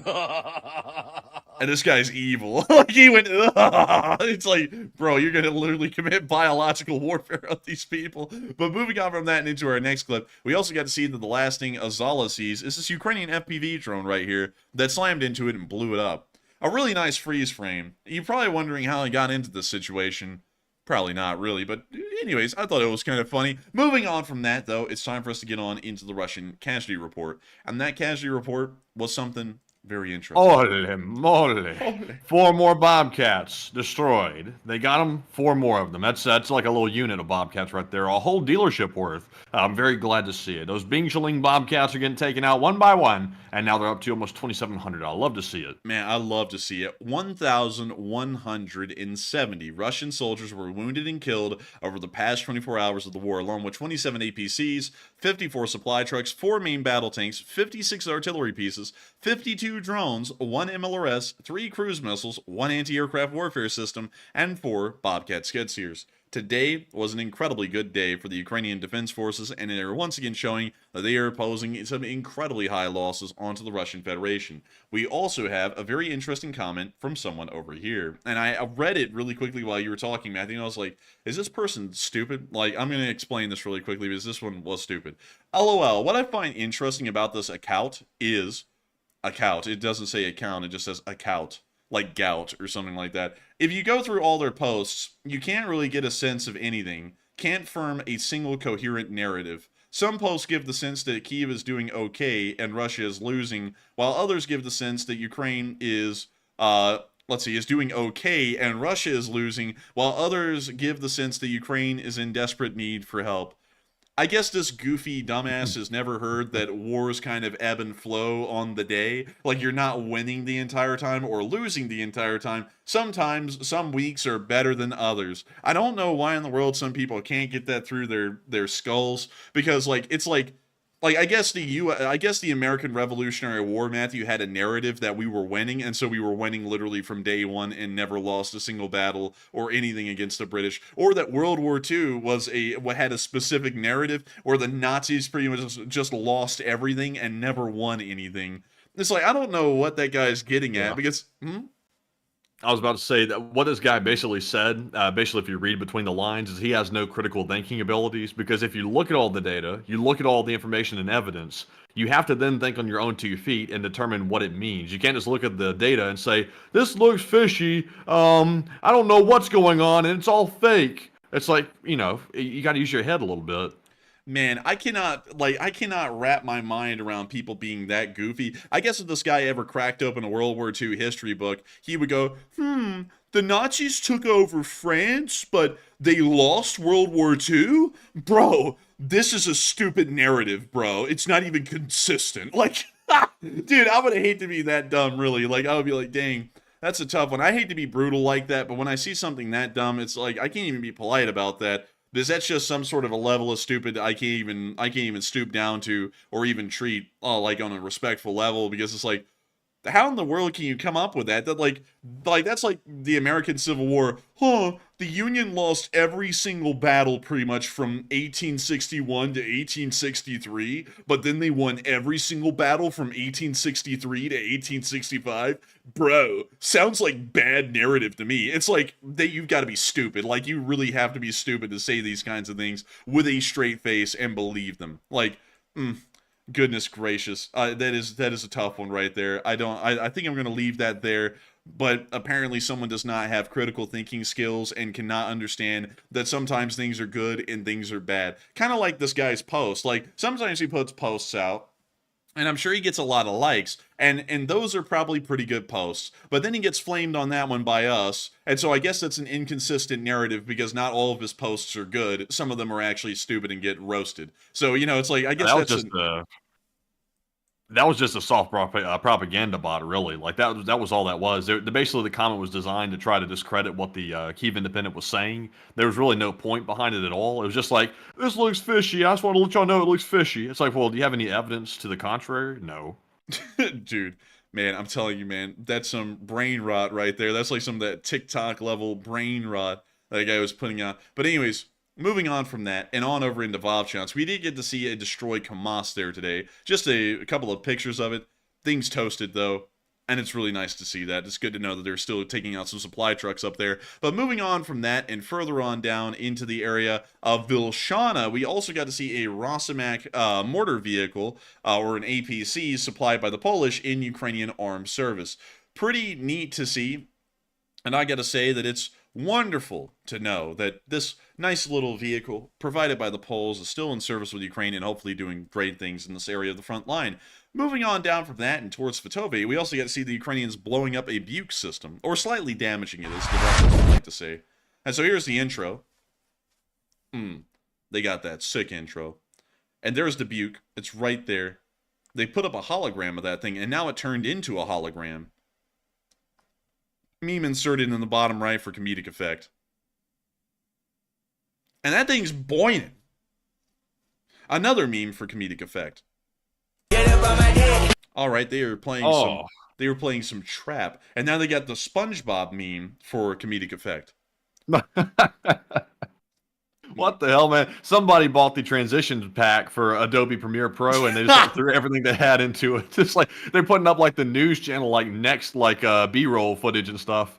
Dude, it was a little interesting editing, but hey, they did get a Buk, and the Bukes are a little expensive, and they are kind of getting a little rare. So nice to see they were able to get another one. And so with that, we're now moving on down into Kremenna, where we got to see a Ukrainian BMP-2 in the Kremenna forest. Here's the clip. We can never just hear raw war ambience anymore. We just have to hear trap beat after trap beat. But we see that BMP-2 setting up. It's getting ready to lay him down.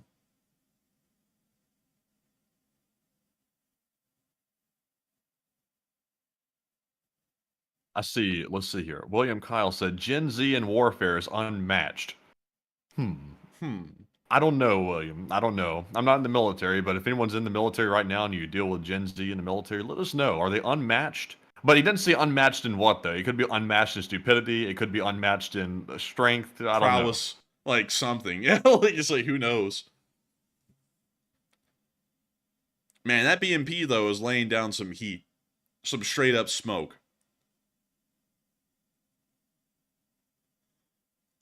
They have they're in a tree line, but there's no limbs, so they shoot straight through. Who's that supposed to be? Like, what voice impersonation was that, Matthew? Well, that's well. Oh, now I'm seeing. Now I'm seeing. Anyway, because at the start I was like, I couldn't tell who that was. Then you did a little bit more there, and I was like, oh, okay. I just got raspier, and you figured it out. Yeah. I gotta tell you, you gotta get an extra rest. Oh, that's a lot of anti-tank mines right there. They spotted them, though, unlike the Russians.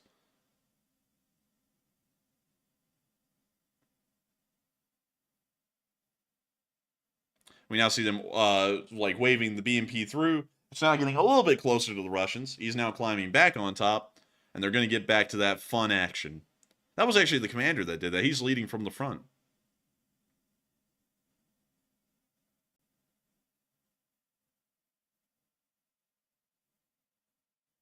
Man, it's just crazy how, like, all the trees get stripped of everything. It's like you're just, like, a bunch of, like, ghostly-looking twigs sticking out of the ground. Oh, look, here's some leaves. Man, some big old toothpicks, man. But still, that's the end of that clip. Really nice to see, though, they were working hard out there with that BMP. And we also got to see that, meanwhile, some Bravo 2 volunteers from around the world posed for pictures. Look at them there. And look at them here. And look at them there. And then look at them here. And then look at them over there. And then look at this. Pick goes hard. Oh, say what? Pick goes hard. With the Baby Yoda and everything. The Disney copyright attorneys are on the way. And then we have this. And then we have this. Whoa, was that an Italian flag, did I see? That's Irish. Yeah. Oh, that's Irish. Yeah, never mind. That's Irish. Because that looks orange. Aye, look at the Irishy. Or something like that. But anyways, moving over that, we can see some more of them in the back of an APC. We can see some of them in a trench. Some of them posing with a flag of the Bravo 2. Some of them with a drone. Some of them with a kitten. And some of them with another cat. This one a little bit larger and a different color. We can also see this guy with a cat. We can also see this guy on the front of a BTR-4. Pretty cool. Nice to see some pictures. And good to know that they're enjoying their time. Welcome back, Defenders. Enforcer here. Moving on to Chasiv Yar. We can now see down at Chasiv Yar, the Ukrainians are whipping out the robot dog. Observe. Oh no, it's that Boston Dynamics thing.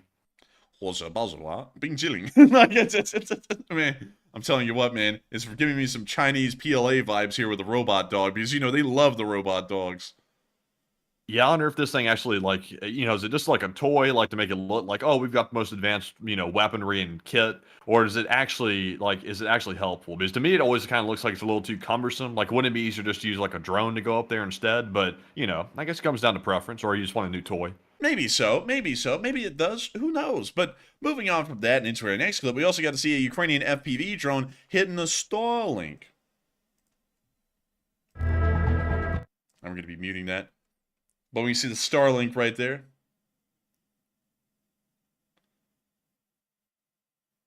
Oh, and they hit it dead on the nail. The Starlink is gone. Obliterated even. Goodness. A Starlink in use by the Russians, eh? Uh-huh. Still at this late phase of the war. Sounds to me like they don't care about Elon's sanctions or whatever the hell. Like, moving on from that, and a little bit south of Ivanivsky, we also get to see the Russians cooking. Anyone can cook, and the Russians really do cook.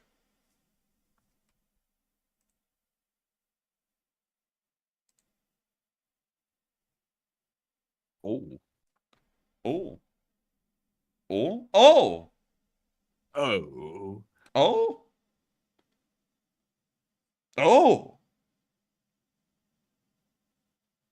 Oh. A free Russian pizza oven. Man, a free pressure cooker. Straight from the factory. Moving on out of Bakhmut and down into the area of Avdiivka near Pokrovsk, we got to see the success of the 47th Brigade by none other than United 24. An amazing documentary. And without further ado, here it is. Кацапи в це время на нас теж, походу, не розуміли, що таке Бредлі. Почали спочатку стрілкового оружия по нас стріляти. Ми навіть не поняли, спочатку думали, що дощ почався. Ну, я «Ласточка» машину називаю. Ця машина, ну, взагалі, на всі случаї життя. Ну, реально, це найкраща робота в світі. The Bradley fighting vehicle is the main armored personnel carrier of the United States, adopted in 1981. Crew, 3 people. Oh yeah, hitting that Up to trap. 7 people. Armament, 25mm gun, 7.62mm machine gun, BGM-71 TOW anti-tank missile. Over the decades, Bradley has been tested in the Gulf War, Iraq, Yemen, and Syria. However, it's in Ukraine where the vehicle was truly battle-proven. So how exactly did this IFV fare? One of the most successful was the crew earned their... Hang on, y'all. Did this IFV... That is incorrect. The animation here is showing that the tow launcher has not even been deployed, and they are firing the tow from a stowed away position. That is an incorrect animation right there, just putting that out there for y'all. But hopefully they correct that later. Fair. One of the most successful was the crew earned their achievement under the tutelage of the call sign Karatsupa. Сама перша машина, що в бой заходила на нашому направлінні, моя. Заходили ми взводом 3 машинами, я йшов перший. Ну, танчик там ще був, урка. Кацапи в це время на нас теж, походу, не розуміли, що таке Бредлі. Почали спочатку стрілкового оружия по нас стріляти. Ну, щоб ви розуміли, для Бредлі ми навіть не поняли, спочатку думали, що дощ почався. Потім позиція ікси, там була з іксів, почали на нас працювати мінометом. Перші попадання трохи нервничали, ну поняли, що теж машині по барабану. Машина їде, все, ніде нічого не відказує. Якось бойовий дух дужче піднявся. Кацапи ліпили з усього, що хоч тільки можна. Міномети, гради, фосфор. Я в кіно такого не бачив, звісно. У них теж поняття, видно, як від їхньої солдатської техніки, що береш кулемет і кулеметом вона прострілюється. Були такі артисти з цих кацапів, що вибігали, один взагалі вибіг прямо напроти Бредлі, став, Wait a minute. почав капот.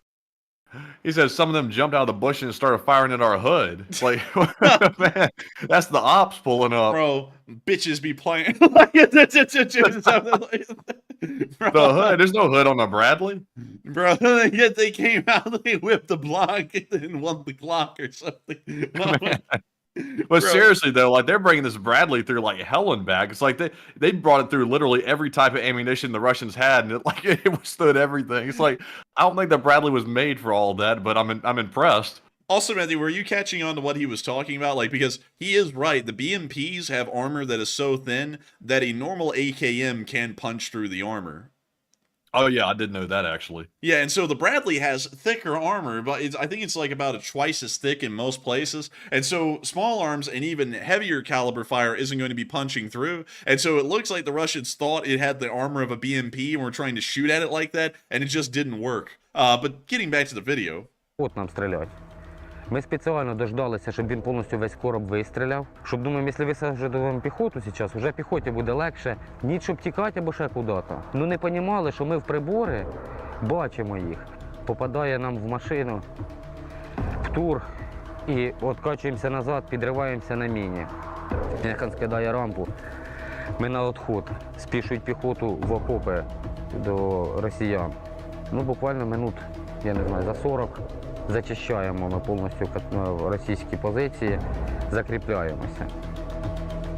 Call sign Karatsupa emphasizes Bradley's capacity to withstand hits. Блін, ідеально.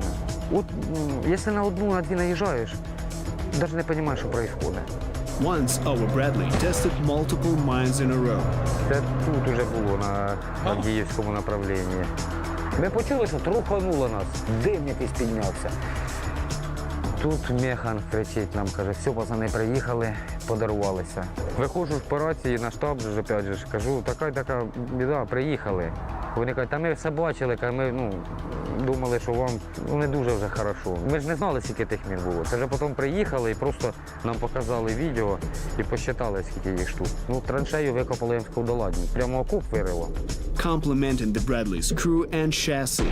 Я вам прямо скажу, з 14-го року на війні Ну, таких мінних загороджень, як на Запоріжжі, я не бачив ніде. І були определені тільки участки, куди можна було їздити. Туф, чую таке відчуття, що провалилися куди-то. Механ каже: Сань, не бачу нічого, не пойму, земля якась походу, в яму вскочила. Я кручу башню, прокрутив на 360 градусів, земля везде. Відкриваю люк, воронка від каба, і воронка така, що от Бредлі при оцій висоті, от в акурат западліцо у воронки. Кажу: Сань, воронки, не знаю, виїдемо, не виїдемо. Акуратно починає вперед-взад двигатися і обламувати краї цієї воронки. Подимає Бредлі, отак становить його вертикально. Толчок такий тільки вперед, машина лягає, поїхали. But how hard is it to operate an IFV? Дуже вона маневрова, заявлені характеристики по асфальтованій дорозі вона може 60 розганятися, по ґрунтовій 50, ми розганяли і більше. Складного зовсім нема нічого. Якщо є бажання, можна навчитися хвилин за 15, якщо є якийсь опит. Саме перший раз, як сів Бредлі, якщо чесно, я був дуже поражений із їхнього тепловізора, ночника, прицела. Він працює на 10 кілометрів, я не повірив. Там стояли вітряки на 8700. З башні аж виліз подивитися, таке відчуття, бачу, що він на розстоянні 8700, а по приборах мені показує, як наче він у мене перед носом стоїть. And which gun do these optics go with? Снайперська гвинтівка серед гармат. Більше 2 кілометрів я можу побачити в приціл. Комп'ютер зрозуміє, що я буду працювати по рухомій цілі, буде гармату на випередження трошки вести. Він прораховує швидкість польоту кулі, щоб вона досягла своєї цілі. Although the caliber of the Bushmaster gun is only 25mm, it is more than enough. And here's the famous footage of Bradley dominating the engagement with the infamous Russian T-90 tank. Rah, America, baby! Танк не проб'ють. Електроніку, напевно, антени позбивав. Він пошкодив управління баштою. However, callsign Karatsupa also notes the Bradley's cons. В них самоліквідатор на 3 кілометри. It runs it runs schemes. It runs Pansy scheme. A couple of the cans Bradley has done. It tells people to give it money for free vacation to Ukraine. Another can Bradley has done. It does cans, several cans. But anyways, От якби він не срабатував, цими машинами можна було і за 10 кілометрів вести вогонь. То ви з проводами, і ними можна стріляти в движенні тільки тоді, щоб скорість не більше 5 кілометрів була. Оце мені не подобається. 21 секунда – це довго. On the other hand, the pros outweigh the cons. Ця машина, взагалі, на всі случаї життя. Callsign Karatsupa knows what he's talking about. He used to operate the USSR IFVs, namely the BMP-1 and the BRDM. Це металолом, я не знаю, хто його придумав і зачем його придумали. Просто металолом. Єдине, що в бекі, що скорость трохи більша. А так, це шкарабанка. З БТРом, з кацапським свиснулися.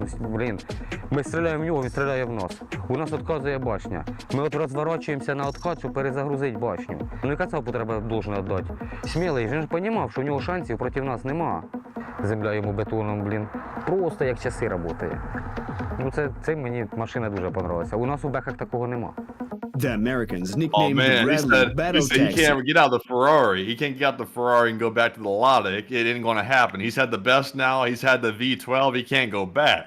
Man, once you had the best, you can't sell for less. That's what my man said right there. And I gotta say, man, America's representing, man. America is here, baby. But still, getting back to the clip. Its boons don't stop there. У нас і таксі. От реально, піхоту туди возимо, назад. І машина евакуації, ранених, І причому на ній не страшно. Ми, щоб ви розуміли, ми заїжджали, що у нас кацапи просто по кругу. У нас була така з однієї позиції забирали, сушка.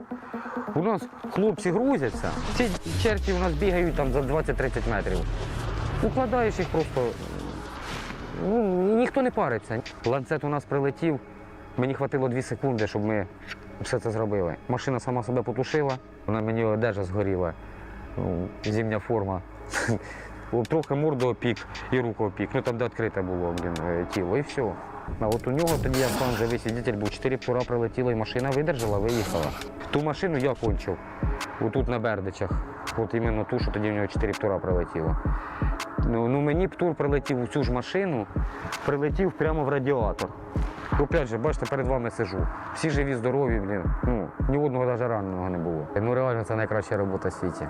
Ну я не боюся, от ні за що. Я уверен в усьому, в цій техніці. Не то, що на 100, а на 1000% уверен, що задача буде чітко виконана. І комфортно мені в ній. От просто комфортно. Якби ще кондиціонер у ній був, взагалі ідеально було. And that is why, You know, folks, it's kind of interesting that the Ukrainians did the exact same strategy they did with the AMX-10. They used it as a hard charging vehicle. They did the same thing here with the Bradley, but the AMX-10 couldn't hold up, but the Bradley can, though. It sounds like they were like running that thing through hell and back, and surprisingly, it's actually withstanding it all. So yeah, that Bradley's pretty tough. man, that's because the Bradley is Chad Maxing. Like, it goes out there and it just has like For real. the big chin. It just resists everything, does what it needs to do, and leaves. But I gotta tell you, man, the best thing that the United 24 videos are good for is for being American propaganda, man, about our vehicles. Because it's like those videos where they say we went to a third world country and we let these people taste chocolate for like the first time. It's like those videos. It's like we went to Eastern Europe and we gave them Western tech for the first time, and they're always like, damn, this is good. And it's like, it is. It's like it is, isn't it? That is why the U.S. spends $920 billion every single year on our military, and so that way someone out there can get a taste of the brilliance, American engineering and American brilliance and American design. It's the best there is, period. We love it. Of course, we're biased. But anyways, moving on from that, we got to see an AGM-88 harm being fired by this Su-27. Look at that. Boom. And there goes the AGM-88s. There goes the Su-27. Pretty cool to see. Moving on from that and into our next clip down near Uruzhane, we got to see that a Russian did not like another Russian, shot him in the back.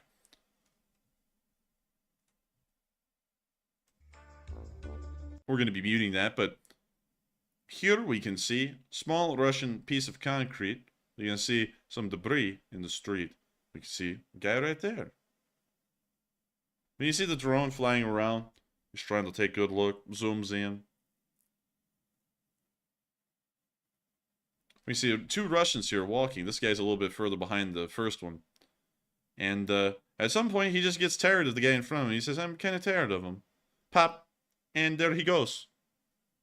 No idea why. And then he just leaves. I don't know what went on with that. Y'all tell me. It's a little whack. Are we sure that was a Russian in front of him, or was that like, could that have been a POW? No. Those are two Russians just walking, and they just went, well, I'm tired of them. Pop. And then just turned around and walked off. I don't know. Maybe they got in an argument or something. Yeah. Just a fragging right out in the open. Yeah, I mean, like it was whack. I don't even know what to say about that really, but I had to show it to y'all because that's the brutality of the Russian army. I mean, it's whack. But moving on from that, we also got to see the remains of what was left of a toss after a major explosion. That's all that's left. That's like one road wheel and maybe some pieces of the hull, but that's it. And so with that, we're now going to be moving on from that little bit of news. I just wanted to show you that the toss blows itself up when it blows up in very significant form. But with that, we are now moving on to Kyiv to cover the speech from President Volodymyr Zelensky here on day 892 of the war. And it looks as though he may not have... Wait a minute. Oh, here it is. Here it is. We're good. I want speech. We need speech. Excuse me. Real speech. Speech. I want the real speech, please. I want speech. I don't want that hello Ukrainians. I want hello good Ukrainians. Hello, my dear Ukrainians. And without further ado, here is the speech. Speech! Бажаю здоров'я, шановні українці, українки. Перш за все, сьогодні вдячність кожному нашому воїну та усім, хто працює в нашій оборонці за удари по російських аеродромах, нафтопереробці та логістиці. Це найбільш ефективно, коли наслідки російської війни повертаються додому в Росію.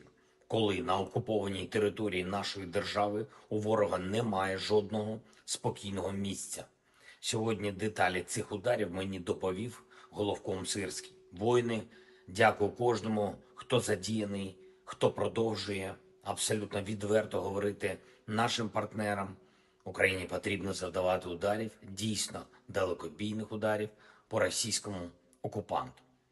Там, де окупант є, там, звідки Росія завдає ударів по Україні, звідки запускає ракети, шахеди, бомби, нам потрібно це рішення, щоб ми могли діяти всією зброєю, яка може бути ефективною. Ми маємо захистити життя наших людей, завершити війну на наших українських умовах. Кожен удар, який влучно відповідає Росії на її авіабомби, який знищує російську логістику, російські бази, який ускладнює окупанту перебування на нашій землі, кожен такий удар наближає справедливе закінчення війни. Справедливе для нас, для світу, для України, для всіх, хто цінує життя. Дякую кожному нашому воїну в Збройних силах, в розвідці, в Службі безпеки України, хто наявними у нас силами це забезпечує і дає нам такі потрібні далекобійні результати. Я хочу сьогодні також подякувати усім партнерам, які продовжують цілком справедливо тиснути на Росію за цю війну, і на тих осіб з інших держав, які допомагають Росії воювати. Всі санкції, всі ці рішення, кожен прояв тиску на агресора за цю війну мають працювати і надалі, і посилюватись так, щоб російська держава не могла обходити санкції. Чим складніше буде Москві підтримувати своє військове виробництво, забезпечувати свою армію, тим більше це буде реально змушувати Росію до миру. І пункти нашої формули миру саме тому абсолютно можливо реалізувати, що світова більшість тисне на Росію, не підтримує її військову активність і реально хоче повернути стабільність міжнародним відносинам. Санкції цьому сприяють. І справжній мир буде. Буде, якщо не проявляти слабкості, дотримуватись курсу на справедливість. І ще одне за сьогодні. Наша держава проводить зараз евакуацію на Близькому Сході з небезпечних районів Лівану, ГУР, СЗР, МЗС України організували вивезення 30 наших громадян. Це жінки з дітьми, які зараз в цей час вже в безпеці. Ми продовжимо цю роботу завжди, коли десь у світі є потреба допомогти нашим людям та повернути їх додому, ми це робимо. І це зробимо.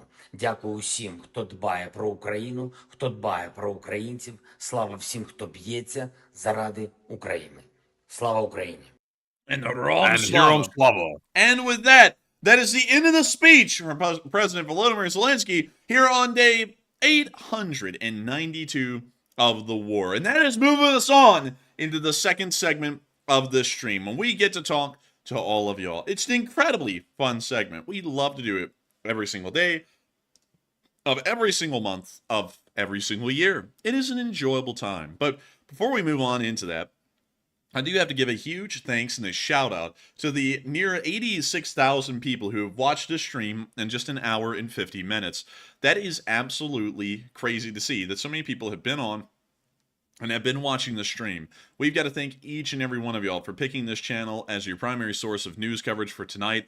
We do not know why the live streams are doing so freaking well. Like, they are doing unbelievably well these days, but we are still incredibly grateful and appreciative to have each and every one of y'all here, whether we can understand why y'all are here or not. If y'all have enjoyed so far, there's still a lot to go, so make sure to stick around. But if you haven't enjoyed so far, just want to hit y'all up to hit that like button and also subscribe if you can, because it all helps this channel to reach out a little bit further and find new people. And so if you enjoy the channel, spread the love along, hit that like button and subscribe, so that way other folks can know about the bloody brilliant Enforcer channel, you know what I mean? But still, thank you so much once again, everyone, for watching so far tonight. And it is time for us to move on into the next segment of fun for the stream. And so, Matthew, take it away. All right, so moving on to our final question segment of the night. Real quick, before we move into our poll question, which is remaining, another night has passed, by the way. It's now 7:22 a.m. in Tehran, in Iran, and there's been no escalations by Iran toward Israel at the moment. So another night has gone by without anything happening. So presumably, today Iran is once again communicating with their proxies and also getting all their equipment together to get ready to attack sometime, maybe starting Monday or beyond. So just want to let y'all know that as well. No new news in the Middle East as of right now. But with that, we're jumping into this last poll, which says, although the Ukraine-Russian war isn't a stalemate, Ukraine keeps hitting the mainland Russian targets. And the question is, can Russia survive it? 43% said no, Russia will grow weary of the attacks, while 33% said yes, the Russians will manage the damage, and 13% said it will all be completely ignored. And on this one, I would honestly have to say, I'm with the 13%. I think that Putin will ignore all this completely because it really doesn't affect him very much at all, unless the Ukrainians start hitting the oil refineries in mass once again, and they keep doing that. Then that might hurt his pocketbook, and then he might have to do something about it. But if it only hurts the Russian people, he won't give a damn whatsoever, so it'll be ignored all the way. But, Enforcer, what say you? I would have to say, in my opinion, I think that the Russians will probably completely ignore this as well, or they're going to manage the damage in a way, because the Ukrainians have actually been hit pretty significantly at some points throughout the war when the air defense was lacking a little bit due to a lack of foreign munitions, and yet Ukraine is still holding on in the war, and I think the Russians would be able to do the same unless if it's the petroleum sector. If the petroleum sector keeps on getting hit as badly as it is, and they keep on depleting their oil, their usable fuel resources, they are eventually going to go into a complete economic collapse because of that, because of a cessation of most economic activities, and that is going to pretty much round out the war for the Russians in a defeat. So, generally, I would say on most things, they're going to be able to manage the damage or it'll be completely ignored unless if it's on the oil sector. And then they will grow weary of the attacks because it actually will have a major impact on how the Russians function on a day-to-day basis. And so with that, I hope that does address that at least the best I can in my opinion. And with that, we are on to the next one. All right, so that was our last poll to address. So now that the poll's out of the way, the little small news updates out of the way, we're now moving on back into our super chats, and then we'll get to our live chats. So our first super chat right here goes to Vlad Lozo 1111, who puts in a $20 donation. And thank you very much, Vlad Lozo, for that support. He said, I just saw a great video. A few Russian avio experts were discussing the J-20 Chinese fighter. I looked at it. It's two engines, two small wings in the front, duck scheme, and also smoke, color, size, paint. And conclusion, the J-20 is the Su-27 in a new costume, Gen 4. And I thank you so much for the support and helping this channel to keep on running. I would I would have to say, Vlad, I would have to disagree with that a little bit. I think the J-20 is a completely different aircraft than the Su-27 because this is the Su-27 right here, and this is the Chengdu J-20. Completely different airframe designs, and probably fairly different technologically as well. But one thing that is actually interesting, Vlad, about this is that forward canards like these actually project a pretty large cross-section on most radars. And so while the aircraft is stealth, it's not really stealth because its design still reflects a decent amount of the radar pulse back to the original radar and gives it a cross-section. So it's not that good of a stealth aircraft, interestingly enough. I would say, though, that it is completely different than the Su-27 for a couple of reasons. One, the air intakes are directly alongside the fuselage instead of slung underneath. There are two engines, but the engine placement is a little bit different, and also the engines are entirely different as well. The vertical stabilizers on the J-20 are canted instead of being a 90-degree vertical. On top of that, it does not actually have any form of rear elevators or really rear stabilizers, if you want to call them that, or rear control surfaces. It only has the forward canards. The Su-27 only has the rear control surfaces instead of any kind of a forward canard. If we're talking about a forward canard version of the Su-27, it would be something like an Su-33. Which is still an Su-27, it's just that it has the canards for additional maneuverability. Another thing that's really different as well is the wing profiles. The Su-27 and the J-20 have completely different wing profiles. And so I would generally have to say, in my opinion, the J-20 is really different than the Su-27. But let's take a look really quickly at the power plant, because maybe that's where they were coming up with this assumption that they're the same. So This uses a Shenyang WS-10. Let's see. Were manufactured for the J-11 program. So let's go look at the J-11 because that is, I don't believe it is. Oh, it actually is. My heavens, we've actually gotten something here. That's interesting, Vlad. So from what I can tell, everything on the aircraft is different, but, and a strong emphasis on the but, the engines. The engines are actually identical for a J-11, which is the Chinese version of an Su-27 in Chinese service, and the J-10, which uses the exact same kind of engine. So at least in terms of thrust, it does use an identical engine. That also 20 and possibly a couple of inherent flaws because of that, because instead of designing a brand new engine for a brand new aircraft, they just went with the exact same engine that the J-11 uses. Yeah, that's interesting. That makes it a lot easier. We don't have to design one from scratch.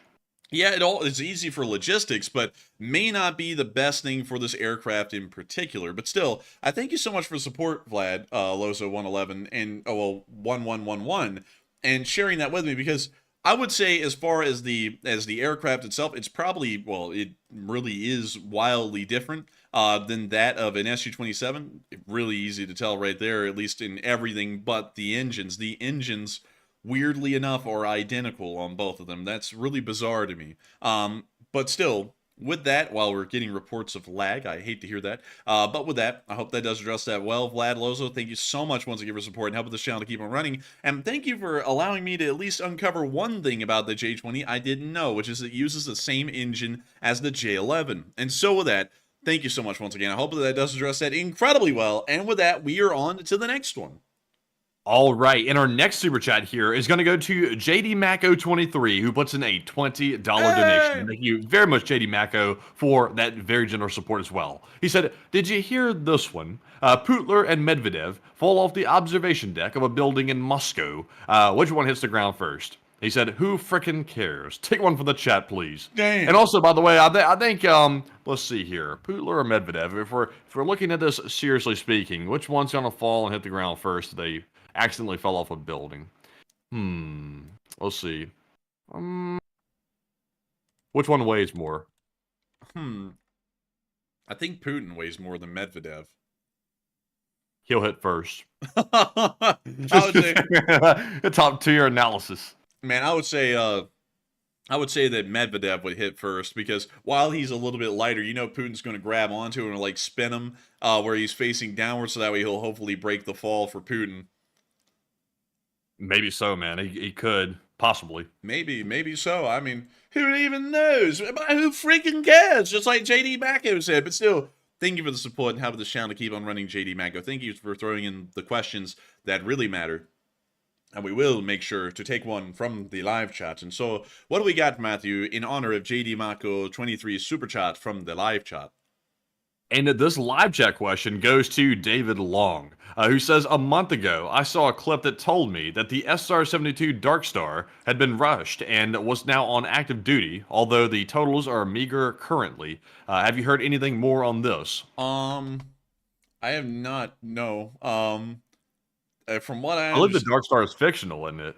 It's a design proposal. You know, it's it's not rushed into the service. Like, this is the best we have of that's like a 3D concept. So I don't know who said that. Well, whoever said that, they're lying to you. That's about as bad as the train robberies that happened in Russia for like a week straight, and there was like 90 of them, and they stole like everything in the Russian army. This thing is pretty much fictitious. Like, there was a little bit of a consideration made for it, but it is not going to be in service anytime soon. And yeah, we haven't heard anything about the thing either. So I would have to say, from what we know, that would generally be misinformation, whoever's putting that out, because we have heard nothing about that. And if we had, we would have reported on that for sure, or we would have known about it at a minimum. And we know nothing about that thing being put into service. And so with that, I hope that does address that at least the best I can. And thank you once again for support and helping this channel to keep on running and sponsoring that live chat. And with that, we are on to the next one. All right, and this one goes to Andy L, who puts in a $20 donation. And thank you very much, Andy L, for that support. As always, he's always supporting the channel. And Andy says, "Storage tanks for oil and silos for grain, and my personal mission in life." Please take a question from the chat. And thank you so much for support, Andy L. And it sounds as though Andy L is still hearing me say the oil silos. I don't know what it is. For some reason, I just always call them a silo because to me, it kind of looks like a normal silo for like grain, but it just stores oil in it. So I call them a silo, but it is a tank. You are correct, Andy L. And you are the also oil expert. If there was one here in the Lee Spring Army, you would be it for sure. And so I'm going to make sure to try and correct that going forward, but don't expect any guarantees, because I probably will mess up that terminology again. But still, thank you so much for support, Andy L, and being here with us tonight and enjoying the channel and supporting it and helping it to keep on running, because if it wasn't for folks like you, we wouldn't be able to make this thing possible. And so with that, thank you so much once again. I hope that does address that incredibly well. And we will make sure to take a live chat in your honor. And so what do we got, Matthew? All right, and this live chat question right here is going to go to, let's see, it goes to T Gamer, who says, would Russia or China intervene to protect Iran if they got counterattacked?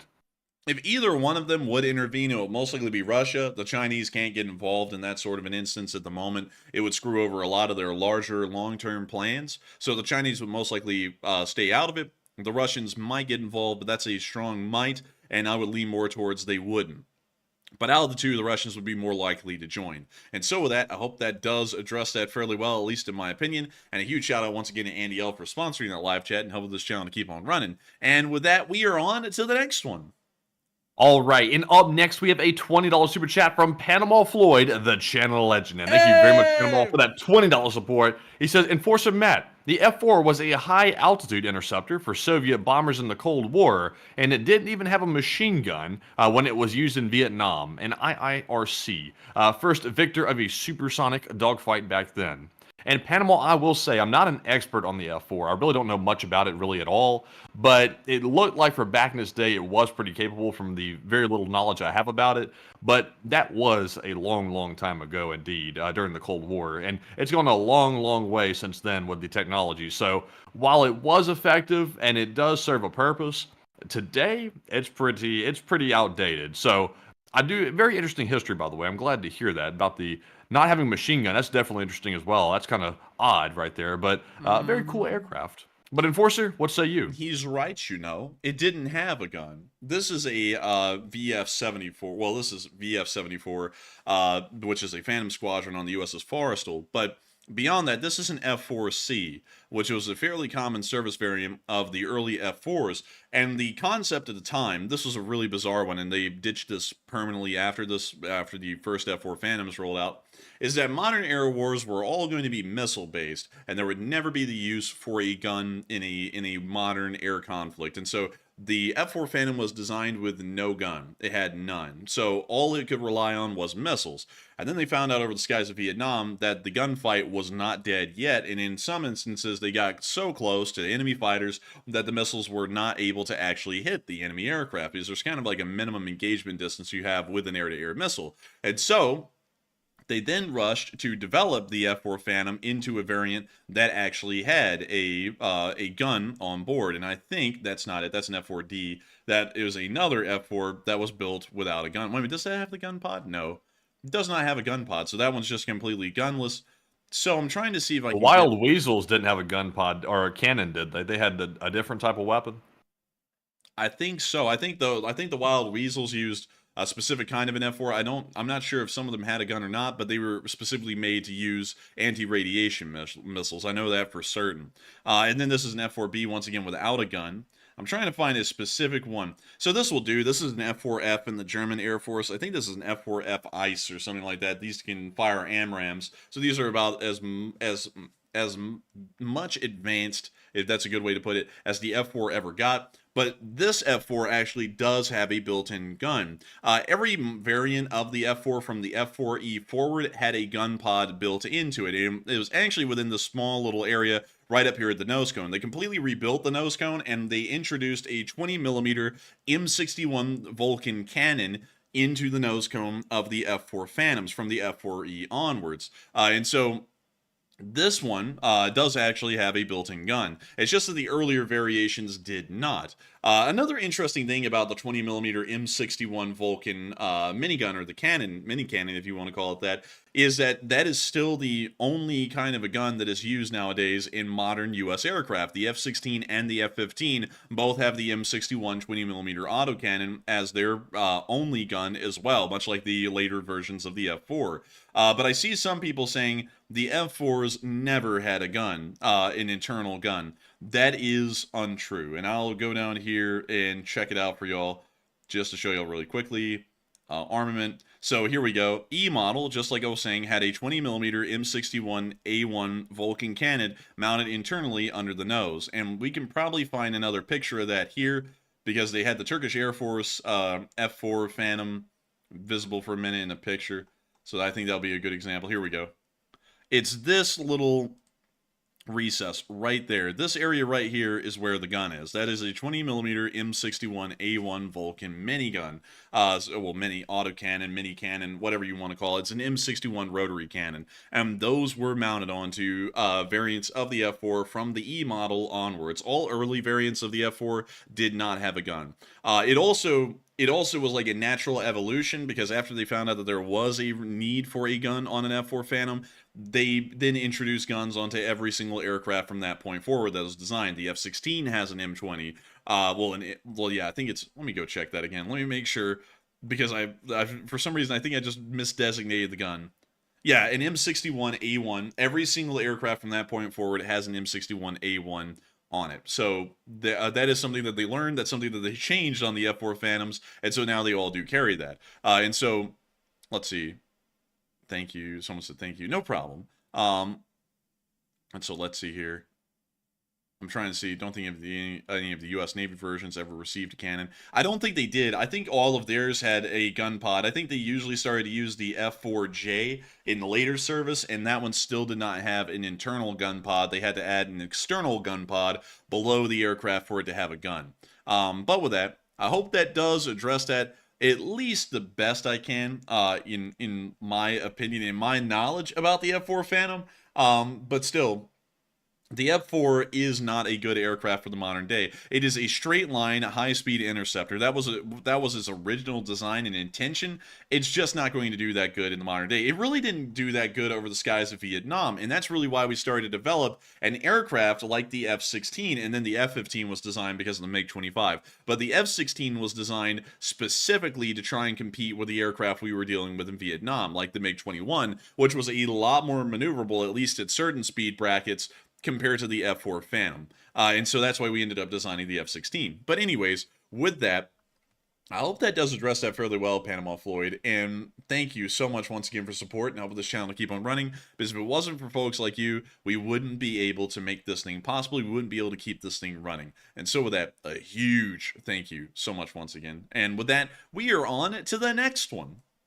And our next super chat goes to Sir Real User 9, who puts in a $20 donation, and thank you very much, good sir, for that $20 support. Hey! He said, "Remember Spike? Weren't F4 Wild Weasels in the Gulf War?" And hint, they were. And funnily enough, the Wild Weasel variant of the F4 is the F4G.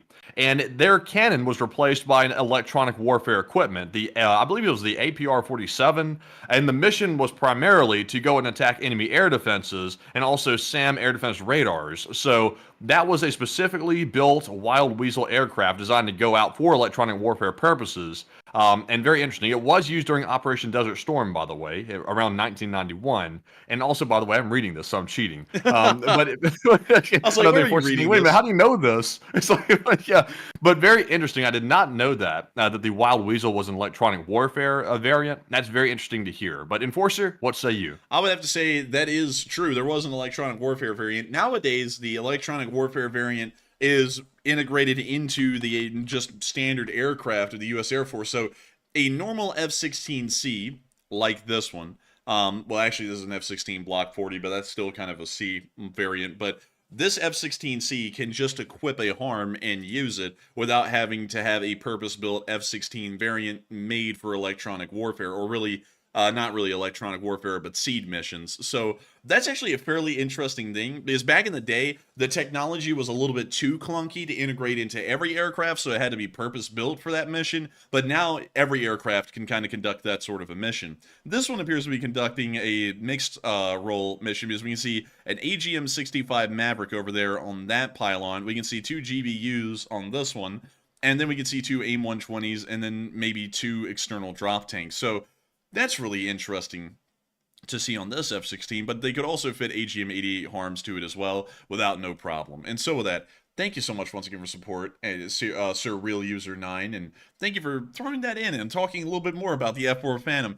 It is not a modern, competent aircraft by any means, but back in the day, it was fairly good, especially after they updated it with the E model. It ended up being a pretty decent all-round fighter, or really kind of a multi-role of a sort. It was like one of the first multi-roles out there. But still, thank you so much once again for support. I hope that does address that incredibly well. And with that, we are on to the next one. And up next, we have a $20 super chat from Gordon Vorenkamp. And thank you very much, Mr. Gordon, for that $20 support. He said, how long would it take for America to ramp up production of the latest fighters? It really depends on a whole bunch of factors, but if they were going the quickest they could, it would probably take them about a year.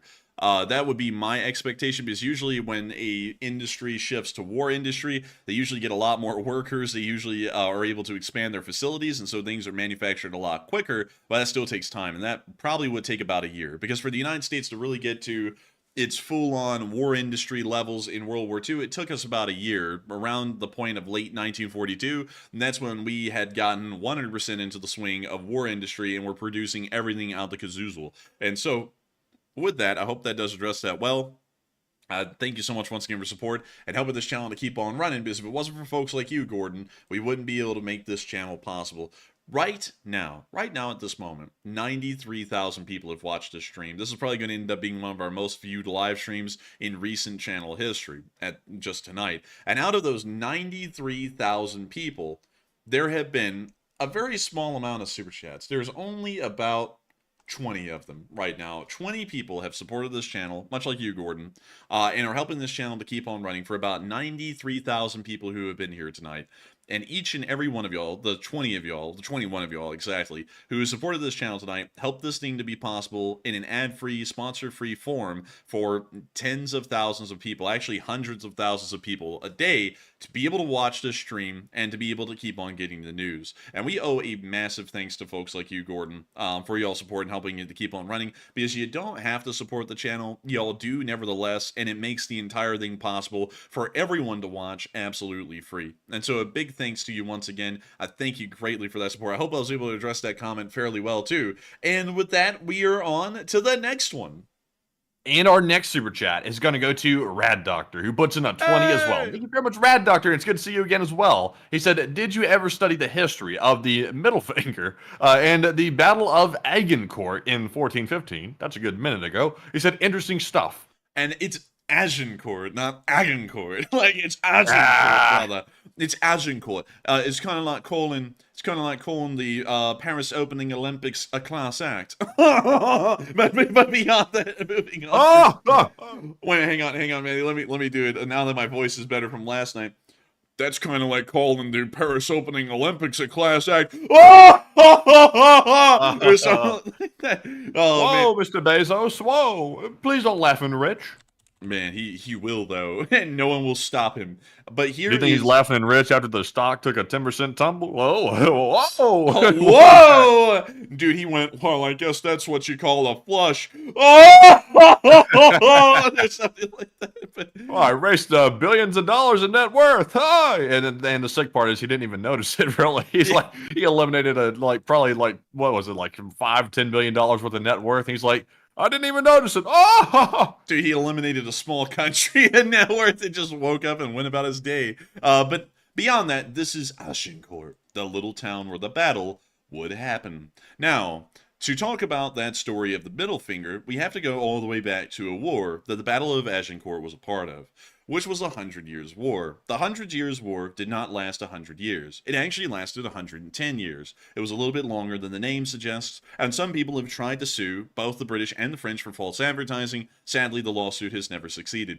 Nevertheless, the 100 Years' War is a really cool name, and it really sounds pretty damn neat. But beyond that, the Battle of Agincourt was probably one of the largest and most interesting battles that occurred in the entirety of the war in between the English and the French. Leading up to the battle, the French army had been saying time and time again that the English longbowmen, which were hated in pretty much the entirety of Europe at the time because the English longbowmen were pretty much overpowered and were like devastating everyone on the battlefield, so everyone hated them for that reason and wanted to screw them, like not like in like a romantic way, but in like a anger way, you know what I mean? Like that came out in a very bad way. But beyond that, they wanted to screw these guys over that were in the English archer units. And so the French started to say that when they go to the battle, because if you ever draw a bow, you have to use your middle finger to draw the bow. It's a big part of it. And so the French were saying, if we win at the Battle of Agincourt and the English longbowmen surrender, we're going to cut off all of their middle fingers. And so that way they can never draw a bow in anger against the French again. So fast forward to the Battle of Agincourt, and an interesting side fact here, this is something that not a lot of people know about the Battle of Agincourt, is that the English actually had a pretty bad round of food come through right before the battle, and so all of them had dysentery, and so all of them were crapping, like, profusely, just like water, and that's very important here, because the English longbowmen showed up onto the battlefield not wearing pants, like no joke, historically documented, they were not wearing pants, because the dysentery was that bad that they literally could not control their bowel movements. And even though they weren't wearing pants and they were in the middle of literally just crapping their guts out, they ended up obliterating the French at the Battle of Agincourt. And so while the French were leaving the battlefield, the English archers like curled their fingers to where their middle finger was the only one pointing up and held it up in the air to the French, showing them that they hadn't won and they still had their middle fingers. And that's where the middle finger comes from in the English world. It's a specifically English insult as well. Like, while it's become a universal thing in the modern day, the middle finger was specifically an English kind of an insult, a British kind of an insult, and then later on, because of American and British influence in the world, it kind of spread to everywhere, and everyone knows what the middle finger is now. But that is an interesting story for y'all about the Battle of Agincourt, and some people are saying that the whole dysentery thing is a little bit too much information, but I wanted to paint the scene for y'all of what that battle really looked like, because it wasn't a whole bunch of people in like cool looking armor. Like, they were half armored up, and then they literally had nothing on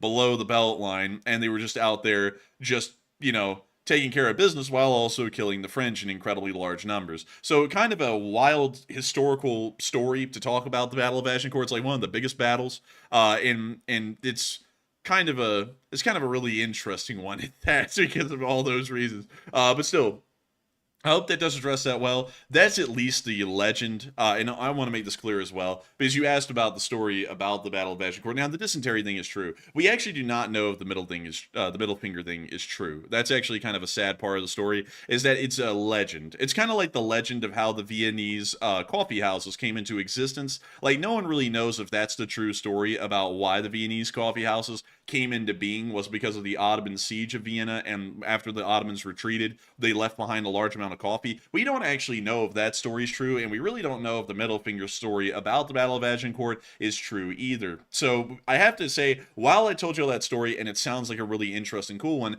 don't tell that to your friends and stuff really confidently, and make sure to give this caveat at the end of the story, because no one really knows if that's the true story or not. Like, it's a good running theory, but we don't really know if it's historically accurate or not. And so with that, I hope that does address that fairly well, at least from what I know, and at least how the story goes. But I want to make sure to give the disclaimer: we're not entirely sure if that's historically accurate. It is a legend. It's kind of like a folklore legend, but we're not entirely sure if it's true. But still, thank you so much once again for the support and helping this channel to keep on running, Rad Doctor, and I hope you enjoyed that rabbit hole fairly well. And with that, we are on to the next one, and thank you so much once again for the support.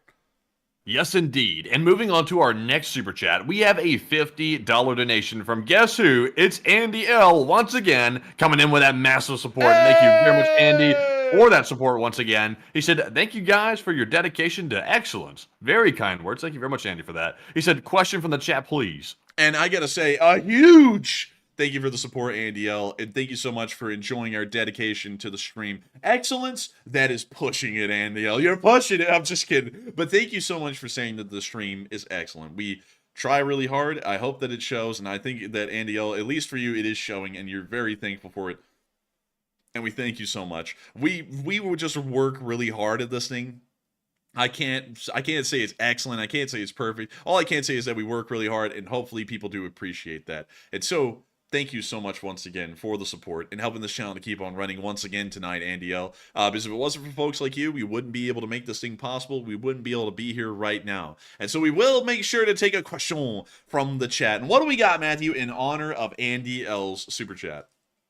And this live chat is going to go to Knox, who says, how direct will the U.S. be if the war in the Middle East starts, or are we just going to be the defense of Israel? We're pretty much going to be the defense of Israel from what I can tell right now, and nothing beyond that, because if anyone is paying attention, and it's perfectly fine if you're not, and I'm not saying this in like a condescending way, I want to make sure when I say if any of y'all are paying attention, that's never meant in a condescending way by me. It's just that, you know, like if you're looking over here, that's really how I mean it. So some people may or may not know about it. That's what I'm trying to get across by saying that. Because I sat there when I was saying it that time, I was like, I hope that does not sound condescending, because it's not supposed to be. But if any of y'all have been paying attention to what the President of the United States has been doing recently, apparently he called up Netanyahu again today and pretty much just started to threaten him about what's happening in the Middle East. And just telling the guy, look, you know, like obviously a war is starting right now, but just give up or something along those lines. It was a really bizarre thing. So while the United States seems committed, at least physically from what we can tell, to defending Israel, we are clearly not committed to conducting any kind of offensive actions alongside Israel for that reason that we're seeing over the past few days from the office of the president. But with that, I hope that does address that fairly well. I can't really make any exact comments in that situation, whether I agree or disagree with the president, because that's a political figure and that would be getting into politics to directly make a statement on that one person. So I can't really say whether I agree or disagree with what they're doing, but that is what it is. And I hope that does address that kind of well and give an answer as to why I think we're probably not going to be seeing any real offensive action by the United States going forward. And so with that, thank you so much once again for support, Andy L, and sponsoring that live chat and helping this channel to keep on running. And with that, we are on to the next one. And also, real quick, before we move on to our next super chat, I saw Andy4C saying the live chat. He said, check Twitter, because I'm seeing about an hour ago that Hezbollah started a huge barrage. And that actually did happen, I think about maybe 3 hours ago, maybe 4 hours ago, something like that. But it wasn't anything out of the norm. The only thing that was different is they fired slightly more rockets than they usually do. I think it was like 50 or 60 of them at the part of northern Israel. And that was fired from southern Lebanon. So nothing really out of the norm with that. And it was pretty much relatively routine. So I wouldn't say that has probably anything to do with what Iran's response is going to be to Israel, which might start a regional war. But it is up for debate. But with that, we're jumping into our next super chat here. And this one goes to Live Laugh Toaster Bath, who puts in a $15 donation. And thank you very much for your support as well. They said, happy Sunday from Australia. And the only day I can watch the entire stream live and take one from the chat, LSA. And thank you so much for the support, Live Laugh Toaster Bath. And thank you for being one of our Australian viewers, and thank you for watching. I mean, that's one hell of a time to be watching the stream, and it's always weird because we always run the stream where it's like a late night show for pretty much everyone in the Americas, but everyone else around the world is watching it either at the break at dawn or in the middle of the day, and so I hope that you've been enjoying that today, being able to watch the stream live. And I thank you so much for being here with us a lot, Live Laugh Toaster Bath, and supporting this channel and helping to keep on running, because if it wasn't for folks like you, we wouldn't be able to keep this channel running. We wouldn't be able to have this thing rolling. And I got to thank you massively for that again. And I got to thank you massively for the support, because if it wasn't for folks like you, we wouldn't be able to make this thing possible. And so a huge thank you to you once again. Thank you so much for the kind words. I hope you're having a great Sunday in Australia as well. And we will make sure to take one from the live chat. So what do we got, Matthew? All right, and this one from the live chat goes to William Kyle, who says, what do you think would happen to all the nuclear arms in Russia if the country were to fall apart? Some of them would be sold on the black market. Some of them would go into disrepair. We would come in and try and pay to get rid of some of them, like dismantle them. But it generally actually wouldn't be that good of a thing. Like if the Russians collapse, if there's just nuclear weapons lying around and no one's really protecting them or holding them down, they're going to disappear. We don't know where they'd be going from that point. And so with that, I hope that does address that fairly well. kind of gives us a reason why, if Russia does fall apart, to swoop in immediately and start confiscating these nuclear weapons, because it would be very dangerous if those fell into the wrong hands. But still, I hope that does address that live chat well. Thank you so much once again for support, Live, Laugh, Toaster Bath, and sponsoring that live chat. And with that, we are on to the next one. Thank you so much once again. Yes, indeed. And up next, we have a $10 super chat from Anthony Wilson. And thank you very much, Anthony, for that support as well. He says, oh, hello there. He said, I posted accurate photo evidence of what sank the submarine on your Twitter page under the submarine thread and LSA. And I was checking here. Let's see here. I didn't know I had a submarine thread, by the way, but I think you mean maybe under the Ukraine war newsroom. Or otherwise, I have a thread that I don't know about. But let's see here. Let's see. Let me see if it's under the notifications, maybe. I'm starting to sound like a different president there for a minute. Oh, hello there. Oh my God. Anthony just played the hell out of me on this one. No. Good on you, Anthony. This was actually pretty good. It made me chuckle for a second. It actually shocked me. I was like, what in the hell? Enforcer, I'm going to put this under a likes tab. Go take a peek. I'm going to go take a peek. I'm going to take a look. Accurate photo evidence of what sank the submarine right on Twitter. No way. No Can you believe it? Way. I can't believe this. We got to show it, Matthew. Oh, hello there. Hey! It's a photorealistic Alan the Marmot. It's crazy, man. Anthony, what'd you use to make this? Was it Midjourney or Dolly or what? Because this is actually pretty good. Dude, that is a photorealistic marmot. No joke. That is anatomically correct and everything. That's a real marmot. That's wild.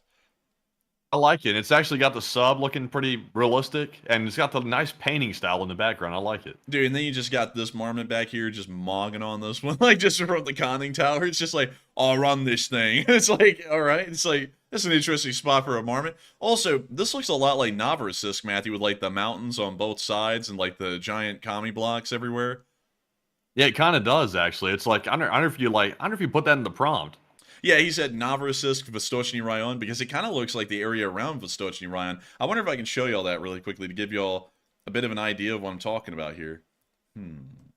We'll go up on this thing here. So, damn, it doesn't show that well. Hang on. Let me see if I can get over here. Maybe this is a good spot. Dang, it doesn't... Russia isn't really photogenic, is it? It's a pretty ugly place. Is that an Alexander? It sucks. Dude, look at this. They got Those are all the American, bro. Look at that. It's all Western stuff. KFC, Samsung, H&M, Zola Zing.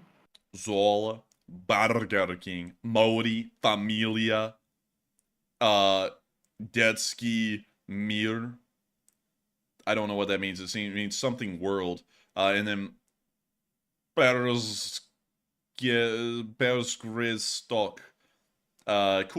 Cool. They have a whole bunch of stuff here, but beyond that, you can kind of see the mountains in the distance that I'm talking about. They're not as tall as they are in this picture, because this is probably from further in the port, but still, it looks like Novorossiysk.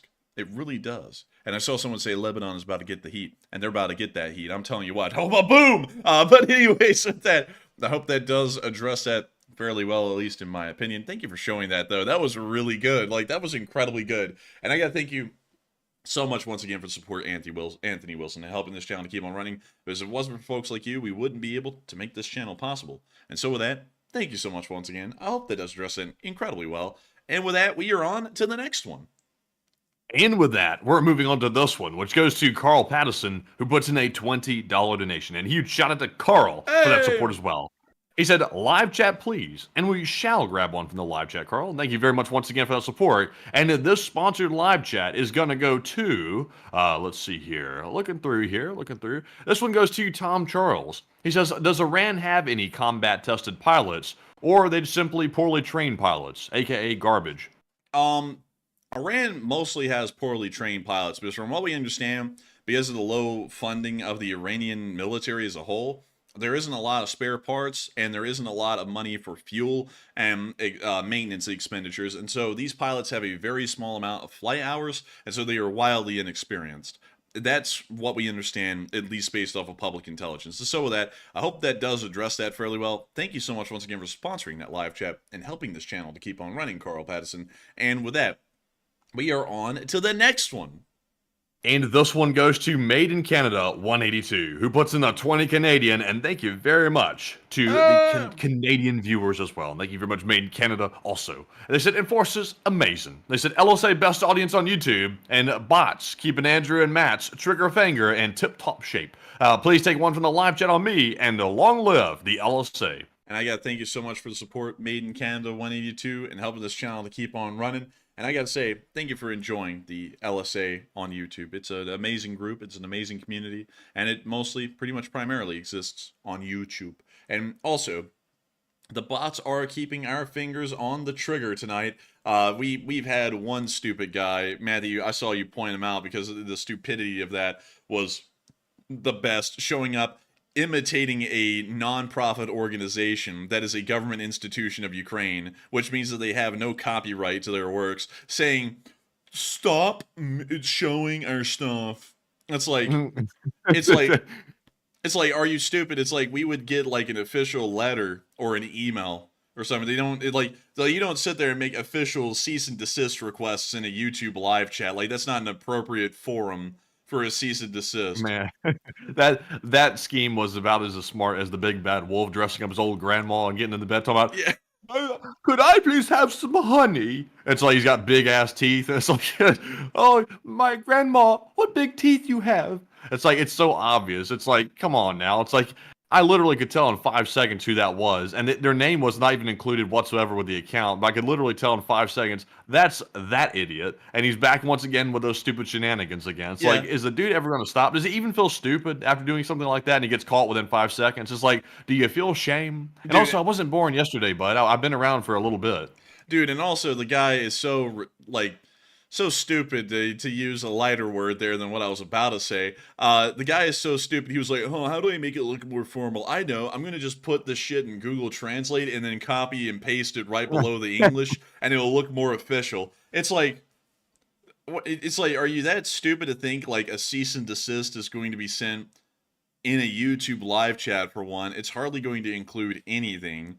And also, that whole thing was so dumb. Like, that thing was so stupid. I saw it, and I didn't say anything about it then, but I was like, truly, the hot dog people are brain dead. Like, they really are. I don't think they have any cells left in their brain.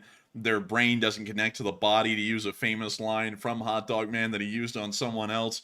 The brain does not connect to the body for that entire community. I don't even know what they think, but they think they're really slick and stuff. Like I don't know, like, Matthew and me don't know what they're up to. Like, they're very see-through. You know, we haven't been bested yet. It's like, you gotta figure out how to be intelligent about this, or just give up.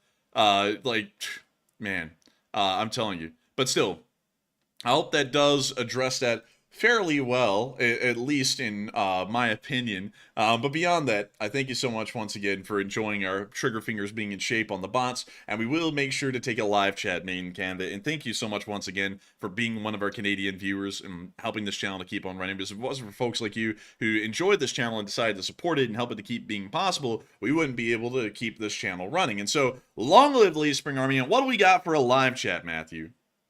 And this live chat question is going to go to JMP Traveler. He said, is it possible that Russia thought it was a Ukraine submarine and bomb it?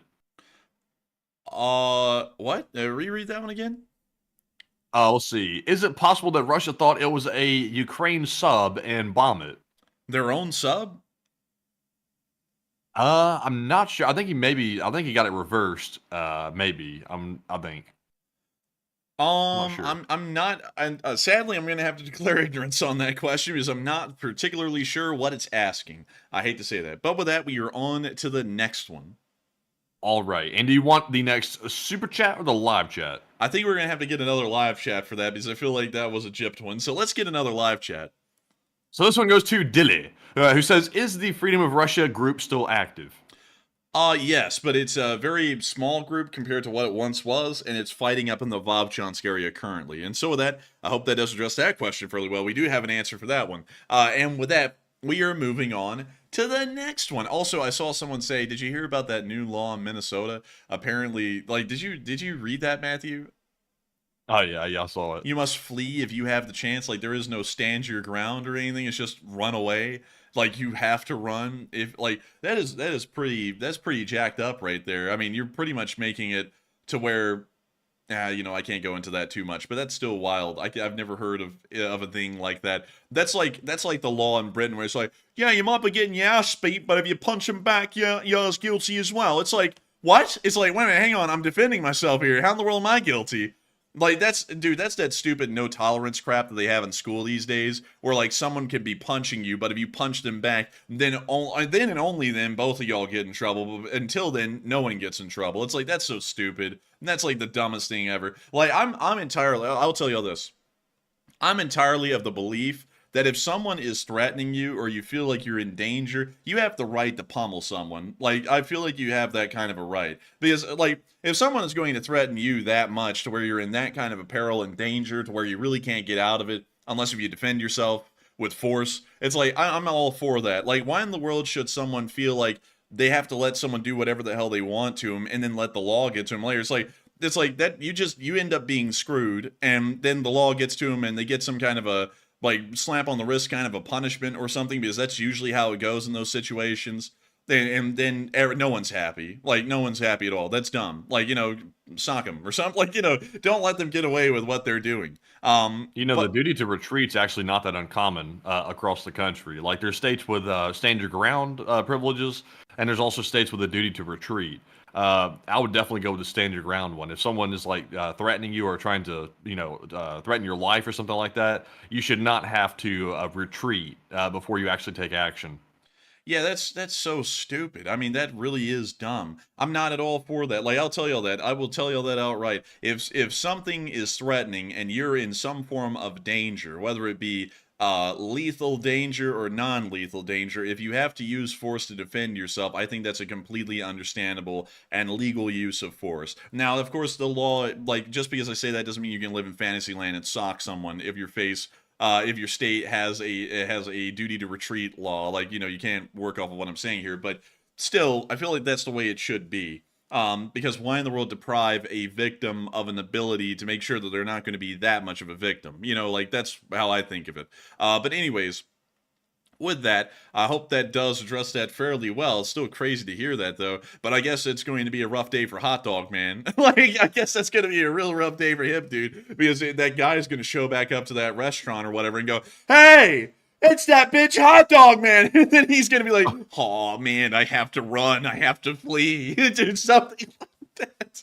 Oh, man. Here in Alabama, we have stand your ground law, so we don't have to flee. Like, we can just stay where we are. Like, as long as we don't aggress on them and like advance on them, we're fine. So that's one of the things that I have to say is not backwards about Alabama, is the stand your ground laws. The duty to retreat seems backwards, at least to me. But with that, I hope that does address that fairly well, at least in my opinion. And with that, we are on to the next one.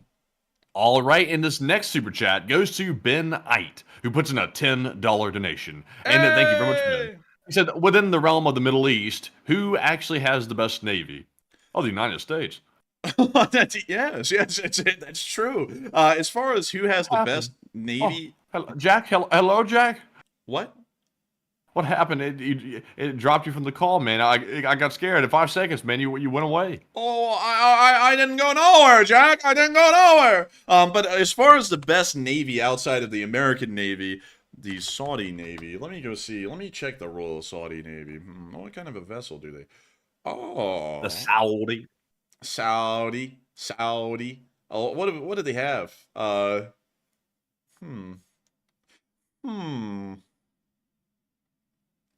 on. I'm looking here. I'm reading. I would actually have to say that the Saudi Navy might be one of the best ones in the area, because they have some pretty juicy stuff. They have modified Lafayettes, these right here. They also have these, the Al Medina class right there. Not bad, not bad. They also have Avant classes, which are from Spain, right here. Not that bad, not that bad. Wait a minute, is that one of those little Skynex Rheinmetall turrets right there on the back of that ship? It looks like it. Yeah, it looks got just the same like shape. Yeah, it's got like the shape and everything. Like, it's like, It's rhombus, you know what I mean? But then they have the Badr class right here. Not that bad either. I mean, smaller vessels, but not that bad. Then they have a couple of patrol boats like these. The Israeli Navy is a little bit smaller than this. So I would say either the Israelis or the Saudis have the best Navy in the area outside of America. And so with that, I hope that does address that fairly well, Ben. Great question, a very interesting one, and I hope that we were able to get at least a little bit of an answer for that. And still, thank you so much once again, and we are on to the next one. And our next super chat goes to Fred Moore, who puts in a 10. And thank you very much, Fred, for that support. And he says, every night I have to resubscribe. No other channel does this.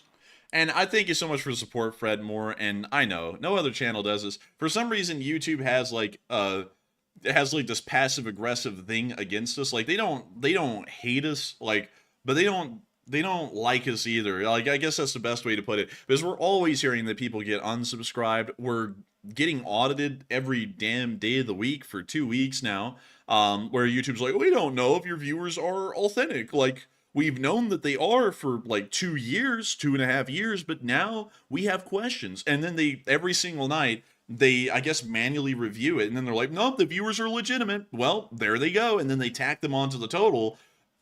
It's so stupid. It really is. It's just aggravating me with some of the things that go on. I hate to hear that, though, but I still thank you for enjoying the channel enough that you would resubscribe pretty much every single day, Fred. And thank you so much once again for enjoying the channel enough to support it and help it to keep on running, because it is folks like you who help to make this thing possible. And so with that, thank you so much once again, and we are on to the next one. And this one goes to Ben Eit, who puts in a 10. And thank you very much, Ben. Hey. He said, let's take a deep dive into the streets of Moldova, LSA. The streets of Moldova. I guess we have to go to Chisinau, because I'm pulling up in Moldova, in my rover. Call me Ed Sharpova when you see Oxman's over. I believe so. Let's get down there. Let's get down there and take a look at Moldova. They don't have a street view that's often common. Oh, great heavens, look, it's, I think that's the Romanian government building right there. Did I just drop down to the government building? I think Romania? I did. My heavens, that was the government house of Moldova. I'm so sorry, I think I said Romania. Sorry, I'm getting confused. But nevertheless. Oh, man, let's go see what's happening in Romania. Famous last words. And then, oh, yuck, that's not Romania. Ew, yuck. Bro, that's so gross. Actually, Moldova is not that bad looking. It's pretty nice, like, for a former Soviet republic. So yeah, I mean, I don't really have complaints. This camera, though, is mounted literally, like, right on the roof of this car, unlike other Google vehicles, where it's high up enough that the car, like, disappears below the camera. But still, what? Caldura Sarpumpsting the pasty. All right, I think that's a play I wouldn't want to watch. Ozempic. Oh, wait a minute. Ozempic. Oh, that says Olympic Pest. I was about to say, no way they got Ozempic ads even in Moldova now. It's like, this is getting ridiculous. Bro, we're like, bro, Moldova be wildin'. They got the pasty, the Ozempic, and the Perk 30. It's like, bro, Moldova be. What's that other one? It's Sky Rizzy or some crap that always shows up on the thing. It's like, I can't remember their slogan or whatever. Oh, yeah, stupid commercial, man. Yeah. And they always show that same stock footage of those families running through the beach water and stuff like that. It's like, what does this have to do with the deadly drugs? And then they'll sit there and be like, side effects include bleeding, death, crying, screaming, like nightmares or something like that. It's like, that doesn't sound good at all. Also, I like this creepypasta nightmare poster they have over here in the corner. Once again, reminding you of the horrid creatures that live in the ponds in Moldova that'll swipe you under if you're out there at night. What other billboards do they have in Moldova? So what's this one? Samsung Galaxy. Okay, that's a fairly neutral one. They have a lot of billboards, dude, in Moldova. Like, no joke. They have a lot. Okay, so what do we got here? Niagara. They spelled Niagara. I said Niagara. Dude, they said Niagara. It's not Niagara. It's Niagara. Yeah, I guess so. I thought it said Viagra. No, that's an N right there. Like, that's not a V. That's an N up there. But yeah, yes. I don't know. What's over here? What's this? Grace, Mabe, and also what else do we have? Someone's gonna be like, "Are you making fun of a country?" Yes, like, we are. But let's see here. What's this? Dude, why is the camera so low res? This is like 240p. Okay, that's Stalin era over there for sure. Well, what's this? 240 pence. Fidesco. Fidesco. That sounds like Fidel Castro's grocery store, Fidesco. Yeah. Oh man, someone said he said the back streets. Okay, all right. You want me to go to the back streets? Help me go out there and get a Google Street View for the back streets, because there are no back streets on the Street View. It's just the main streets. Like, we can drop down here, maybe. No, we can't. We can't drop down here because they're not allowing it for some reason. So. Man, Moldova won't let you on those back streets, man. Man, the only singers they got is the Front Street Boys. They ain't got no back street boys out here. Yeah. Man, wait, hang on. Okay, so now we're in this. Oh, wow. Damn. Oh, it's got sound acoustics on the wall. That's so that way when they conduct the mafia hit in here and they shoot you, they don't hear it outside. They hear, and they're like, oh, it sounds like someone dropped something. But let's see here. What else do we have? What about here? Is this in the street? Ah, yes. Stalinist. Is that Rolex? Or like a rip-off Rolex? Like, that looks Golex. like... Bro, that's that Gobex. Like, it's like, you give me that Gobex. I want that Gobex watch. Yeah, it's not that bad. I mean, you know, I've seen a lot worse in the Balkans. You know, like way down deep in the Balkans, you know, like Serbia, you know, that kind of a place. But this isn't that bad, really. But now we have to look at a hotel. And so, how about this one? This is a 4-star hotel. The Bernardeschi Grand Hotel. So, here's a room. That's actually really Western looking, I'm not going to lie. Like, the whole king bed and everything. Damn. Like, they got an indoor swimming pool, the liminal space from the back rooms.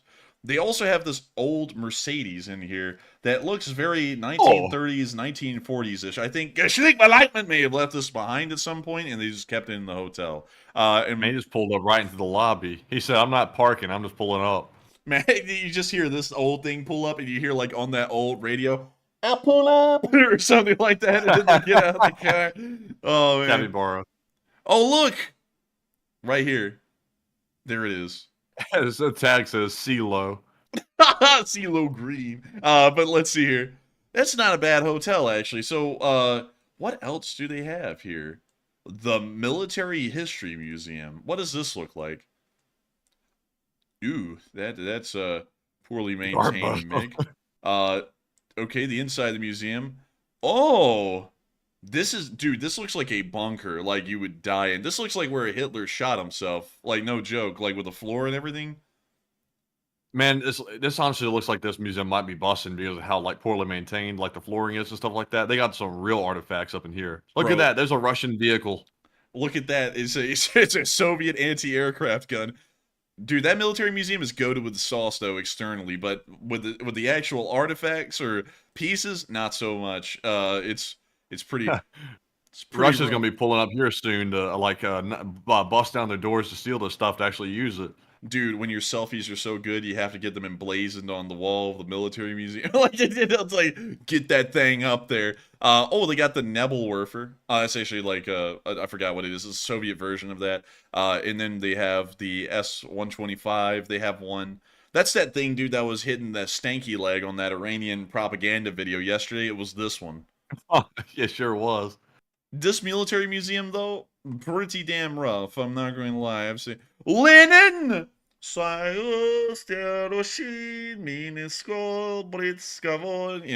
know why they call that a bust, by the way? You know that they call, like, the head statue a bust? Well, why do they call it that? Because, when the Soviets were around, they don't like those statues about the Soviets and stuff like that, so they always busted them. So they just called them a bust because they busted them.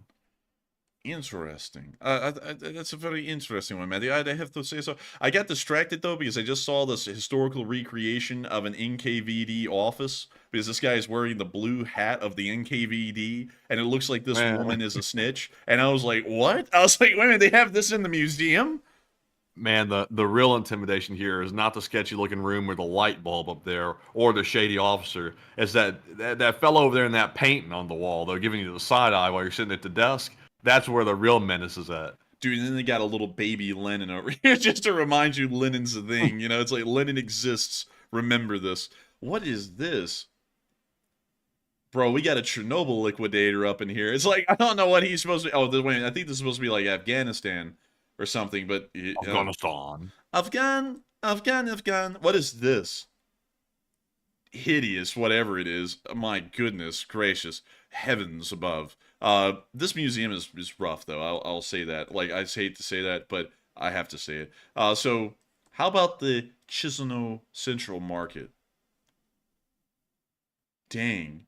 That window is busy, but that food be bussin'. Look at that. Man, those cookies. They got cookies. Chicken. Good. I don't know if it's a good price or not. Really, said 45 something. They've got the produce and the fruit stall. The spices, dude. They have the spices in the white bags. You know this shit's fire. Like it's like they have it in the bag, man. They got it straight from India right over here into this market. They didn't even take it out of the bag. Yeah, that's how you know it's good. They leave it right in the sack. Man, dude, all of this meat out in the open. So if y'all don't know this, actually, this is something of a food law in Britain. You can't leave a meat out like this outside of a store or just kind of like in the wide open because flies can land on it and they can lay parasites pretty much into the meat. So this is actually pretty unhealthy by British and American and really probably EU food safety standards, but it looks like they're doing that in Chisinau Central Market. Oh my heavens. Dude, it's a fish market. Dude, I think all of these fish are dead. Like over here in the left tank, because none of them are upright, dude. They're all upside down. Those fish are really crammed in there, I would say. Like somebody saved those fish. Dude, I'm gonna buy them and fillet them and save them that way. Like it's like, yeah. Man. But what else do they have? Oh my lord, all of them are dead. Like usually, like isn't the whole point of these tanks is that they're supposed to be alive and fresh or something? Like I don't think they're supposed to be dead like that. I wouldn't have these. I think I'd have to pass. Yeah, I think I'd have to pass. There's literally vats of dead fish just lying around. It's like I thought they were supposed to be like fresh, ready to eat. But yeah. Oh, what's this? I don't know what this is, but it actually looks kind of good. It looks like lava cake. You know what it looks like? It looks like different like color spaghetti noodles, and then just random stuff in between. Like that looks like bark, like off of a tree right down there in the bottom left. I don't know if I'd go as far as to say it looks like barf, but I mean it's not great looking. So what? Bark from a tree, you know. Oh, bark. Okay, yeah. Barf. I mean, yeah. No, man, I wasn't calling it barf. What else? What else is in this place? They have everything here. Like they really do. Cheeses. They have cheese. Oh. More cuts. These are actually just full pig carcasses. That's interesting. Do they just lay that stuff out? Dude, that's Chris's mom right there, POV. But let's see here. What is this? Oh, it's a scale area. Why do they have that many scales? They have an entire hall filled with scales. Gotta weigh them in. Dude, you gotta weigh him in. And you got this guy down here. He's from the Soviet-Afghan War. But let's see here. And then we just got random stuff hanging off the ceiling for sale. This is what it looks like at the end of a long day. I'm not gonna lie. Oh, man. I said, oh, man. Dude, oh man. Like, oh, man. This market's abandoned. It looks like my viewership. Oh, no. No. Dude, shots fired. Get down. Call in reinforcements. Oh, my lord. But oh, those carp.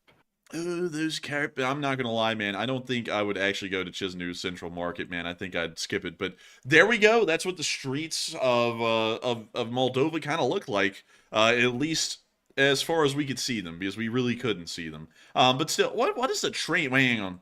This is a good way to gauge if Moldova is a really nice place. What do the trains look like? Yeah.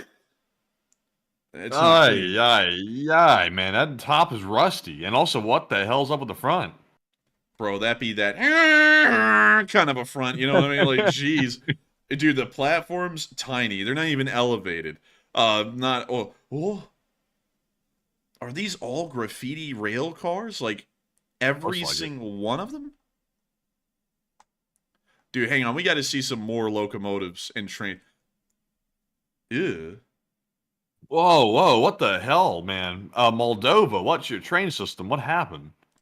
Bro, this train model here is like the most dorkiest looking model I have ever seen. Like, I don't know if it's because of the highly placed headlights or the tiny ass cab window or how tall the locomotive is as a whole, but that's a bad looking locomotive. That's not a good one.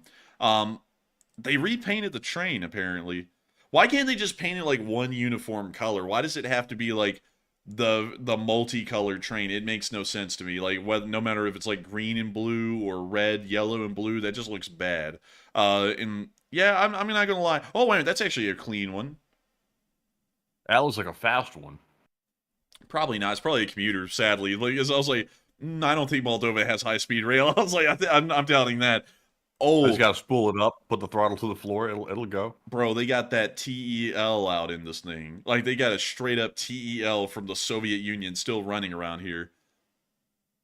It's actually one of their better looking trains, really. It really is, and that's kind of sad. I'm not going to lie. Because the Ukrainian train system actually looks pretty okay, like, especially compared to that. Moldova may be a little tough off, but hey, not that bad. And I got to thank you for the support, Ben, for supporting this channel and helping it to keep on running and letting us take a look at Moldova. And so with that, thank you so much once again. And Alejandro Ravelo said, go to Haiti.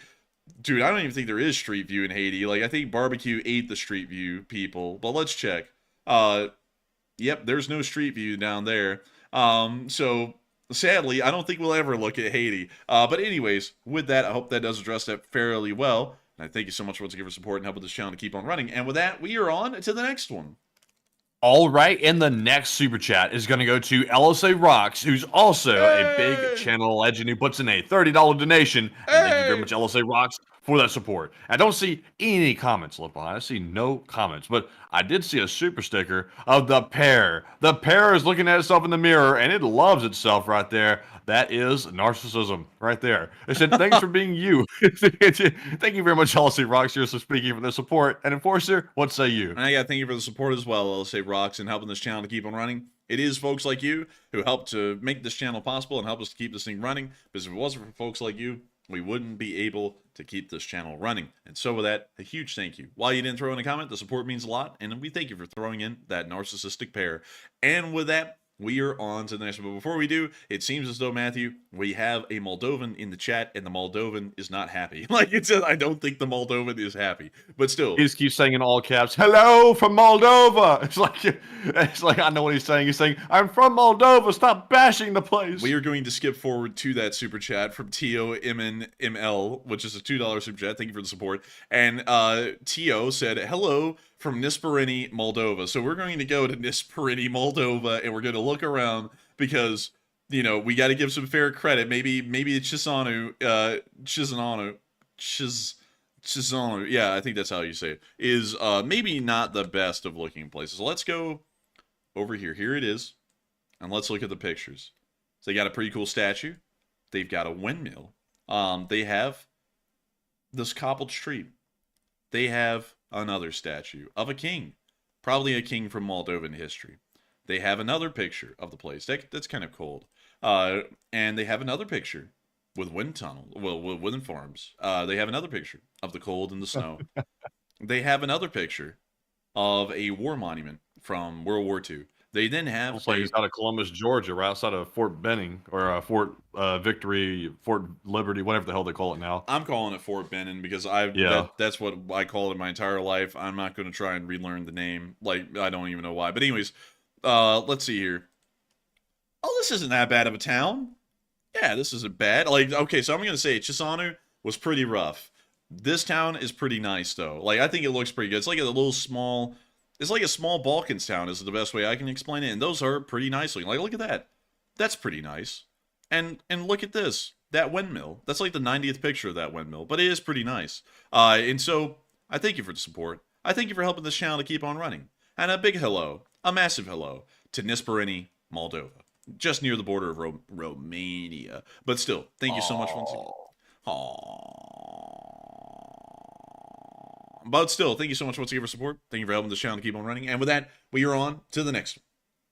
All right, and the next super chat here goes to Herp Derp NV, who puts in a $10 donation. Thank you very much, good sir, for that support. And they said, with all the new subscribers, can we take a look at a classic hood review location, Kensington, Philadelphia? Oh no. He said, which looks like it could be the perfect location for a wretched hive of hot dog fans. A wretched hive. That's a great description. Wretched hive. So here is Kensington. We are at Kensington. And did they say West Kensington or Kensington? They said Kensington. So we need to go over here. And we need to drop down on this street. Yeah! Oh my lord! Oh! Oh my Where's goodness. this at again? This is at Kensington in Pennsylvania, like near Philadelphia. Oh, this is America? This is America. Oh, I thought we were looking at Haiti or something. Nope, this is America. Dude, this is America. I have to say, I'm so sorry to all of our Moldovan viewers. This place takes the cake. Like Chisanu looked a little rough. This is a new level of rough. Like, my lord. Never in my days. Dude, oh my god. It doesn't end. I thought it was maybe just a bad back alley, but no. The whole city is like, oh my goodness. It's hard to believe this is America. Like, it's sad to see it. It's like, nowhere in America should look like this. It's like, this is disgraceful. Man, I mean, you know, you could try and blame this on whatever, but this is really the city. You know, if you want to blame it on anything, this has to be the city's fault. But good lord. This is rough. Like, this is legitimately rough. This is probably the roughest place I've ever seen. I think it actually beats Detroit. Like, no joke. This is so bad you can't even really crack jokes about it. Look, they blurred out the faces on the murals. Apparently, maybe they're, like, I don't know, charged with crimes or something. I don't know. But anyways, this is whack. Like, this is bad. I mean, I can't even joke about this. This is truly bad. I feel sorry for the folks who live here, because this place is hell. Like, I would hate to live here, really. My lord, it literally does not stop. Like, it just keeps going. Like, none of the sidewalks are kept up. None of the roads are kept up. The buildings are falling apart. It's just endless. It doesn't stop. Like, we're going down multiple streets now in this area. Look at that. Like, that building is literally rotting. Like, you can see bricks have fallen out of the side of the wall.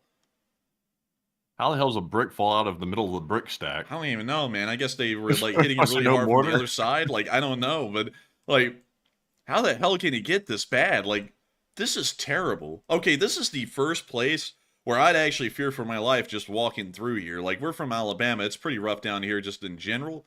But this place is terrible. Let's see here. I saw someone say, why did they blur the faces on the mural? I don't know. Like, I joked around, maybe, you know, they're wanted for crimes or maybe something like that. I don't really know. Like, I guess that's a Google thing. Like, they recognized the face, so they just blurred it out. But, dang. Then they got a mega laundromat over there. Dude, they advertised that laundromat like no tomorrow, dude. Like, they got the neon signs out and everything. Free soap. Free soap? So, yeah, free soap. Does that mean I don't have to drop the soap? Like, I knew you were about to say that. I knew you were about to say that. Yeah. I'm trying to joke around a little bit, although this is, like, terrible. But, yikes. Oh, look, they have a little go-kart, though. That's cool. Like, you can at least scoot around a little in hell. But, oh, look at this. Dude, that food cart's been graffitied on. You know that's a rough place when people don't even respect the property like that, like a food truck. Like, I'd be scared to, like, spray paint on a food truck or spray paint anything at all. Me too. Also, LSA Roxy said, you want to see where I live? Sure. Just don't give an exact address, but where? I'm curious. Man, I'm telling you. Someone said, I bet it smells like Haiti. Maybe. Like, I bet you there's a lot of, like, just loose trash sitting around that reeks around this place. It probably smells like a landfill.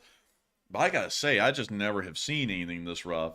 This is rough. This is a new level. This is worse than Detroit. I think Philadelphia, or at least Kensington in Philadelphia, was taking the cake now. What is this? Pink Panther Sports Bar. That is copyright infringement, dude, of like 100%. Like, no hesitation, just straight up infringement.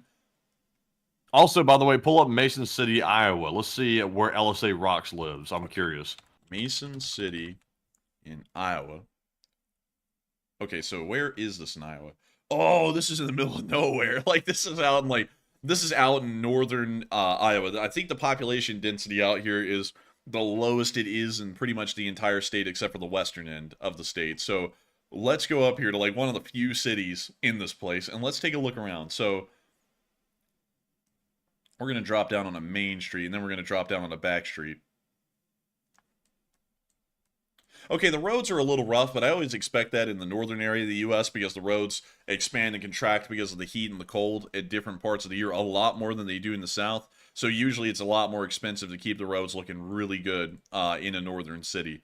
But still, not really looking that bad to me. Like, it looks pretty clean. It actually honestly reminds me of Texas, kind of like North Dallas, really. Kind of a little bit flat. But everything looks pretty clean, though. The roads look like down here. The roads are really nice. Oh, that's extremely nice, actually. That's pretty cool. Yeah, and they're building like a stage down there and everything. I guess this is their entertainment district, I'm supposing. But yeah, this is not bad at all. This is really nice. Like, especially compared to Kensington, this is like heaven compared to Kensington. Like, Kensington is just straight up hell. Like, if any of y'all are watching from Kensington, I'm sorry. Like, I'm really sorry that y'all live there on y'all's behalf. Like, that's got to be a rough life. But still, this place is not bad at all. I would actually live here. Like, not bad at all, I'll say, Rocks. Not bad at all. But let's go back to a back street in a neighborhood, and let's take a look at a neighborhood.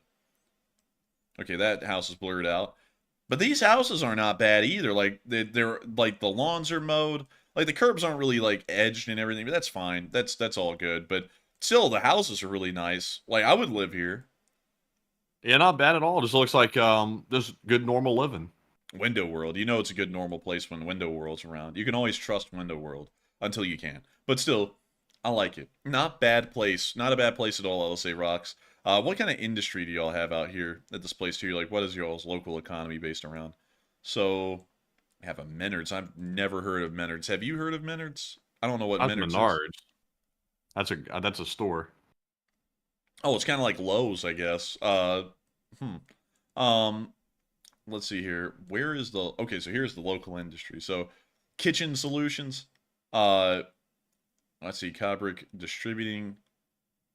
Construction and supply. So, y'all provide appliances, pretty much. It seems like a lot of this industry here is around appliances. That's interesting. So, I get, like... I'm very interested in that. I wonder if it's like a monolithic economy in this town, like where it just revolves around like appliances, household appliances, or if they have like other kinds of little industries around the town. Because I'm trying to see if they have any other industrial areas around the town where they might, produce stuff. But all I'm seeing is like kitchen appliance stuff down in the southern end. So now, Iowa, I don't know if this is going to sound ignorant or not. I don't know much about Iowa. I've really not studied it. But isn't Iowa grain country? Iowa's like everything. Like, it's just like a breadbasket area. So I think they grow like corn, wheat, all that kind of stuff out here. Interesting. Also, I see LSA Rock said UPS, FedEx, and Amazon building here soon.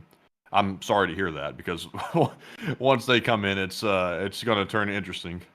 Yeah, it's not going to be fertile per se anymore. But still, I thank you so much for sharing that. That's really interesting.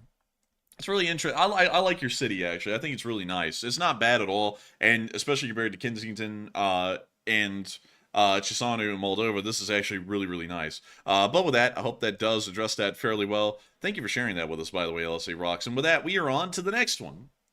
And our next super chat is going to go to yet another channel legend. It is Jay Bagwell, and he puts in a $10 donation. And thank you very much, Jay, for the support. He said, great stream, guys. It's been a crazy 3 weeks in the world, and it definitely has been. It's been wild. It's been too hard to keep up with. Too much. He said, my question is, who's going to explain this all to the Amish? Dang, that's a good question. Who is going to tell them? Being an Amish person, Amish get a lot of crap, really, like in the modern media. But I gotta say, it can't be that bad to be an Amish person, because they're just out there living life. They don't really know anything about what's going on in the world at large, and it doesn't really affect them too much either. They just kind of live a very, very simple, down-to-earth kind of life. I bet you it's really nice for them.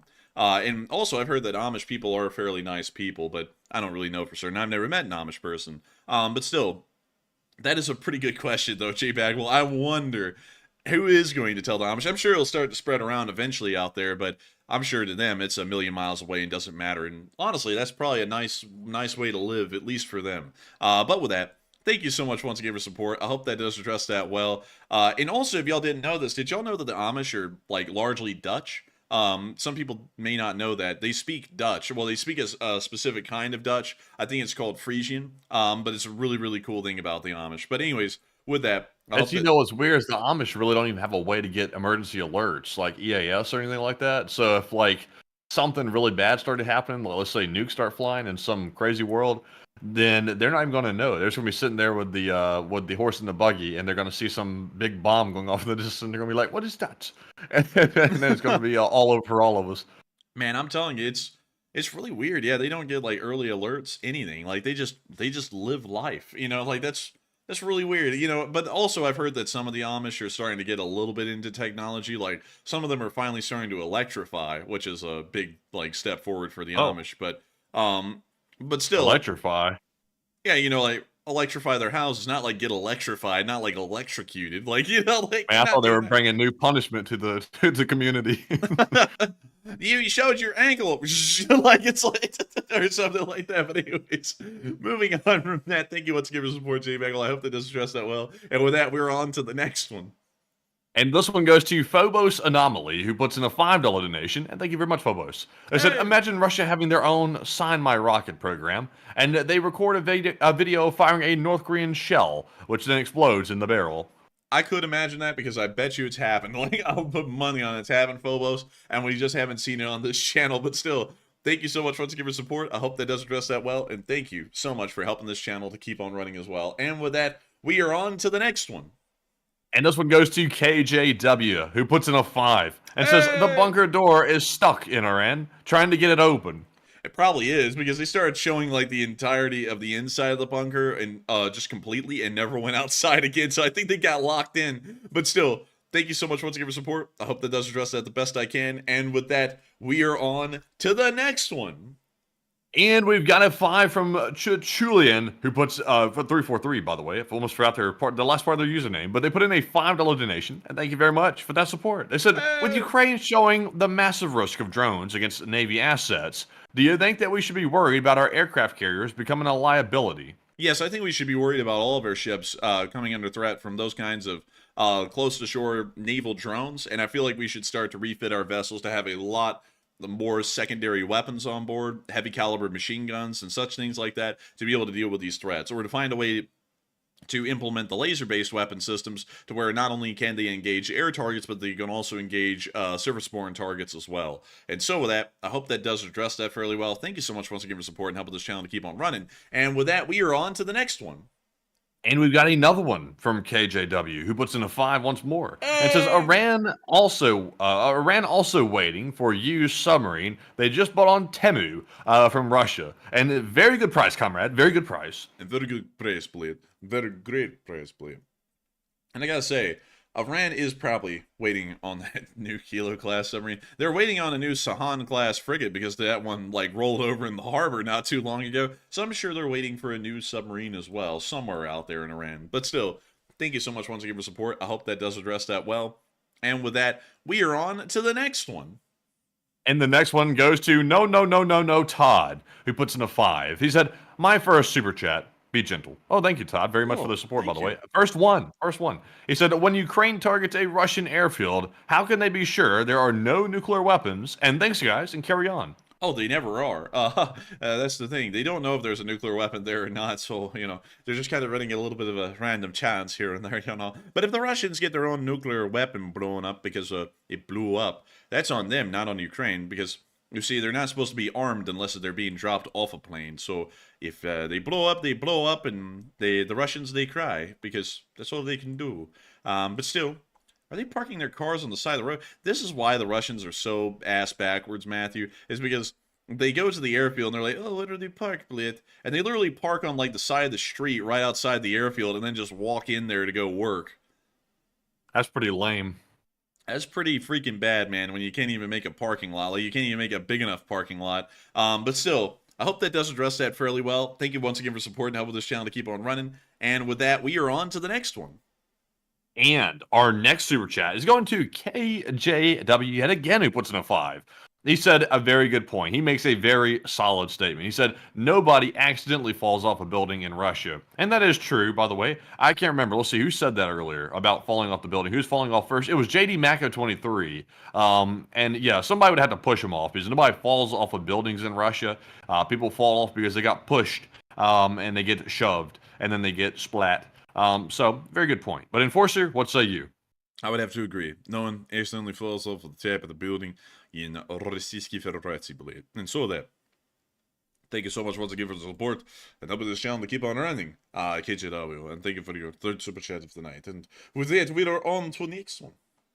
And this one goes to EEDD, who puts in a 5 and did not leave a comment, but thank you very much, EEDD, for that support. And we also had a 3 from Mark Andre Burnett, who also did not leave a comment, but thank you very much, Mark, as well, for that support. And we also have a 5 from Anaru Ball, who says, I love your work, Enforcers, and take a third of a question from the chat. And I am reading that correctly. They said a third of a question. So Matthew, you find how many words are in the next live chat, and you divide that by 3, and then you only read that many words. Like the number that you get out of that answer, you read that many words, and that's what we're going to do. Literally, like, no joke. We're going to do that because that's what they requested, and we cannot deny a guest even the most ridiculous request. But beyond that, I thank you so much for the support, Anaru Ball, and thank you for loving our work. We try our hardest, and I got to thank you so much once again for supporting and helping it to be possible, because if it wasn't for folks like you, we wouldn't be able to keep this thing running. And so with that, we will make sure to get a third of one live chat. And so, Matthew, what is that question? What is the third of that question that we have? And this one goes to Live Laugh Toaster Bath, who says, any news? Yes. On Iran producing a functioning nuke. Damn it, you read the rest of it. I was going to be like, yes. I was going to be, well, with that, we're on to the next one. No, there is no news yet on them developing a functioning nuclear weapon. We hear that they're still working on it right now, but we have not heard that they actually have a working one that can be fielded at the moment. And so with that, I hope that does address that fairly well, at least in my opinion. And thank you once again for the support on Aru Ball, sponsoring that live chat, and helping this channel to keep on running. And with that, we are on to the next one. And I'm seeing one from Epic Trains Canada, who puts in a $10 donation. And thank you very much, good sir, for that support. He said, does the Kilo-class submarine pose a specific threat to Ukraine? Or are they just intent on destroying it simply because it's Russian and Igor and Slav Ukraine? Ooh, Igor. But still, beyond that, the Kilo-class submarine doesn't pose that much of a threat beyond launching missiles at Ukraine, which isn't really that big of a threat anymore because their air defense works fairly well. So it's not really that big of a threat to the Ukrainians, at least in the ongoing war, but it's the fact that it causes a massive amount of monetary damage and it cripples the Russians well on into the future. And so with that, I hope that does address that well. And Igor and Slav Ukrainian, thank you so much once again for support, Epic Trains Canada, and helping this channel to keep on running. And with that, we are on to the second to last super chat of the night. This one goes to Dark Warrior 137, who puts in a 2 as well, and said, I'm sending my message in the live chat to bypass those sensors. Hell, I'm telling you about those sensors. But anyways, thank you very much, Dark Warrior, for the support. And this live chat question is going to go to Richard Head. He said, will JDAMs be more effective against the Russian troops dug in on the front lines now that Ukraine has F-16s to drop them from? Yes, JDAMs are very effective at busting up mildly fortified positions like that, so the JDAM would do exceedingly well in that kind of a situation. And so with that, I hope that does address that live chat fairly well. And with that, we are on to the final live chat of the night, and then we're going to be moving on into the live chat questions. And this one goes to Mr. Rattle, who puts in a 2. He says $2 to Street View the McDon in Enterprise, Alabama. And I don't know what's going on at this McDonald's, but he's been dying to see it, so I'm curious. What's going on here? What the hell's going going on? It's supposed to be sketchy. I'm getting scared. Okay, so we're going to Enterprise. Look at shop, Enterprise. Look at shop. I still remember that, Matthew, like 6 years later. I still remember that. So, we got to go to the Macca's. Where's the McDonald's here? Where's the McDonald's? Where's the McDonald's? Where the hell's the McDonald's? Where's the McDonald's? Oh, here we go.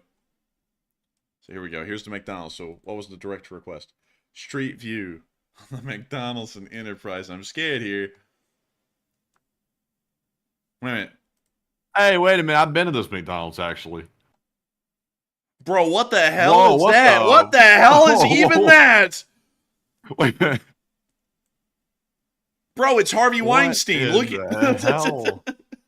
Man, well, I'm gonna hold back that joke, but y'all know what I'm talking about, right? no, no, I don't know what the hell this is supposed to be. Dude, what the Man, hot dog man be looking at this talking about, hear me out. Bro, he be going, dude, that nose, it reminds me of Romania. Like, Romania. He said, everything reminds me of them. Oh no! It reminds me of frolicking in the woods. Aw, man. I'm not gonna lie though, like, did this actually get approved by McDonald's corporate though? Like, what the hell is this? Like, they didn't get this from McDonald's corporate. And also, what's up with his bike just sitting next to it? Like, that perfectly pristine bike just like parked to the left of it. That was the sacrifice. The guy riding the bike got eaten alive by this freaky creature. And so, figurine, statue. No. That's what we need to pull up. Statue. Wait, hang on. Hold up. Are you shitting me? This is like something literally specific to Enterprise. This is the only statue of its kind in the entire franchise. No joke. What is it? It's supposed to be a weevil. Like, A weevil? What the hell's a weevil? hold up. This thing's literally called the McWeevil. Hang on, let me go McWeevil. What the hell? There's like 1 million pictures of the McWeevil. No joke. It's literal What's a name. weevil? So a weevil is a Whoa! That fucking man, that picture does like 10 times worse to like what this statue looks like. Damn, that's bad. That is horrid. Oh my god. Hear me out. Okay, guys, look. Like, here's the thing.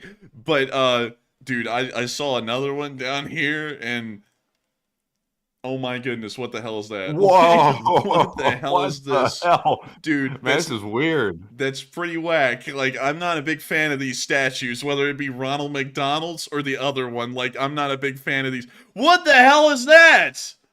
What is this? It's wait a minute, is that real? Yeah, That's real. it's real. It says Alabama's controversial new sculpture. Well, no joke, man. That would be controversial. That looks like that thing from the Ant Life movie on Disney. Bro, dude, this is Hot Dog Man right here with the eyebrows. Hear me out. Okay, hear me out, guys. Oh my lord. Dude, this thing is horrendous, though. This is why he wanted us to come down here, is because of this godforsaken statue. Dude, of I'm course. not gonna lie. I wish I had never seen this. Like, seriously, I wish I had never known this was in Enterprise, Alabama. Like, I would prefer not to know. So what the hell is a weevil? Like, okay, so now we know. And I had to make sure. It's a certain kind of a beetle. The thing ate like a whole bunch of cotton crops back in the day, and it caused like this crazy, like, phenomenon in Alabama. It was like the plagues of Egypt. But that's the weevil. This is it. That's what a weevil. But that doesn't even look like a real weevil. That's just like hell on earth right here. Look at what the hell. This is weird. Why are they praising it? I don't know. Like, why does it look like it's just bizarre? Like, there's nothing. That's weird. Oh my lord. Wait a minute, hang on. There's got to be more. They don't have a lot of pictures of this thing, but damn, that's rough. Like, And they put that Ant-Man out front to make it even worse. man, they really did, man. Why does this one look like it's bugging out on like crack? Like, this really does look like Hot Dog Man. Oh, Bro, this one looks like it's going. I'm freaking tweaking right now. Like, and why the hell does it have bendy tubes for legs like the ones you would find on AC ducts? You know, like, you know what I mean? Like, look at that down there. Oh my lord.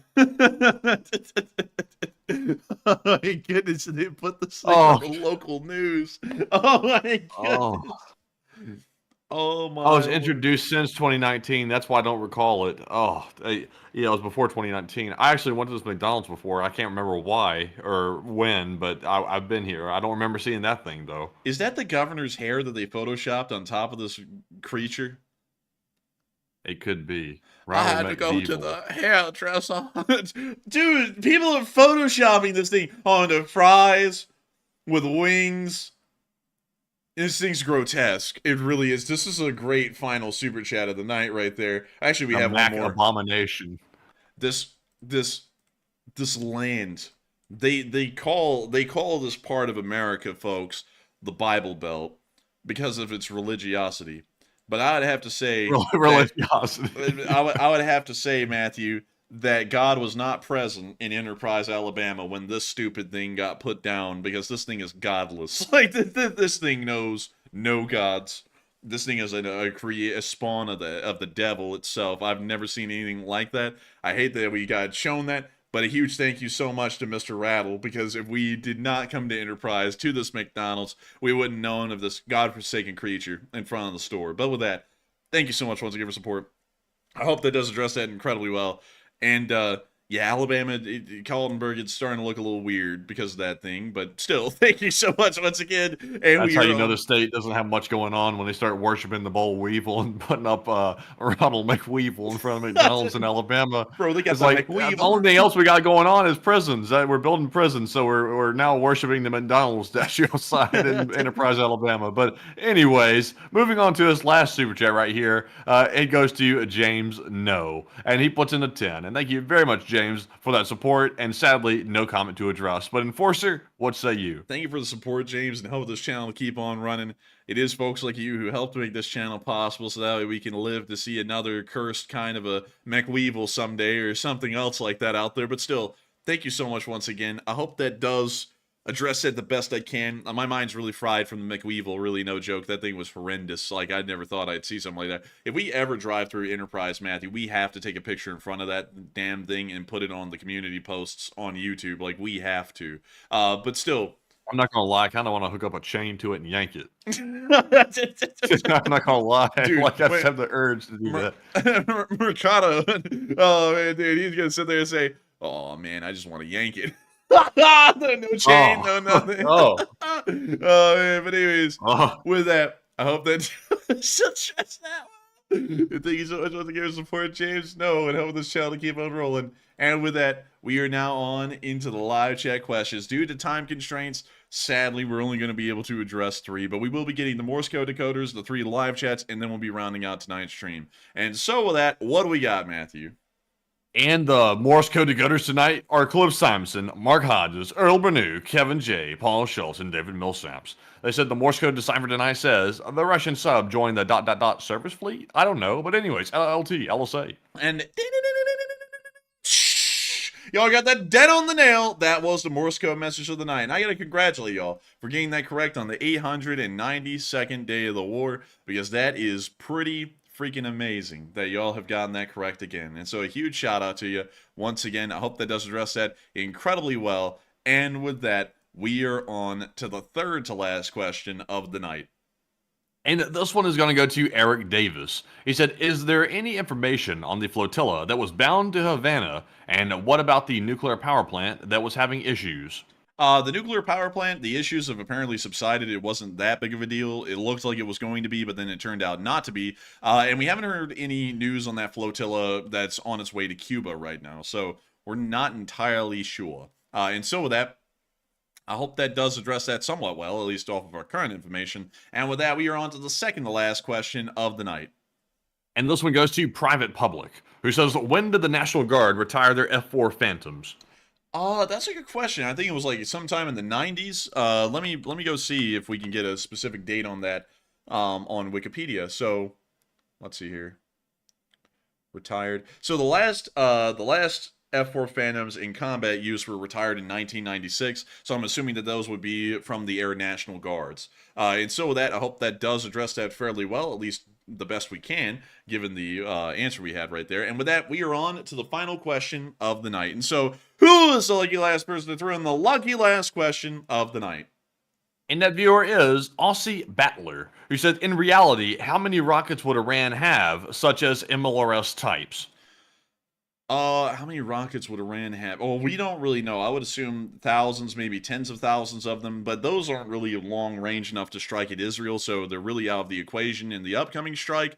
But if a conventional war somehow started to happen inside of Iran, those would start to become a very important thing very quickly. But they probably have a very large amount of them because most countries that operate an MLRS system of any kind usually have an incredibly large stockpile of unguided rockets to be able to use with them. And so with that, I hope that does address that fairly well, at least from what I know currently about the Iranian stockpiles and military. But with that, we have reached the end of tonight's stream. And I gotta say, what a crazy night it has been. 110,000 people have watched this stream before we round it out. And also, what's even crazier, Matthew, is that we've ended up getting about 1.5 thousand subscribers today, just about, which is an incredible dang! I mean, we've gotten all the way up to 245,500 subscribers right now. An insane figure. A really crazy one, because we started off today at 244, it's like exactly, and now we're all the way up to 245.5. So we are 4.5 thousand subscribers away now from 250,000 subscribers, which is absolutely crazy. And it's also crazy to see the stream do so well tonight, too. That was nuts. But still, a huge thanks to all of y'all so much once again for watching. If y'all did enjoy, please make sure to like, comment, and subscribe. And we will see you all tomorrow at 10 p.m. Eastern Time to cover the next 24 hours of the news of the war in Ukraine and also to run the Sunday night fundraiser. So with that, good night, good luck, take care, stay safe, Slava Ukrainian. Long live the Lee Spring Army. The Lee Spring Army will never die. And with that, folks, once again, thank you all for another great stream tonight. And be sure to join us tomorrow night, which is Sunday night, which is the Sunday night fundraiser. So that way we can raise some more funds to help out those in Ukraine and help out the civilians as well. So with that, thank you all for watching tonight. Slava Ukraine, Hiram Slava, God bless Israel, and we'll see you all tomorrow. Get some rest and good night.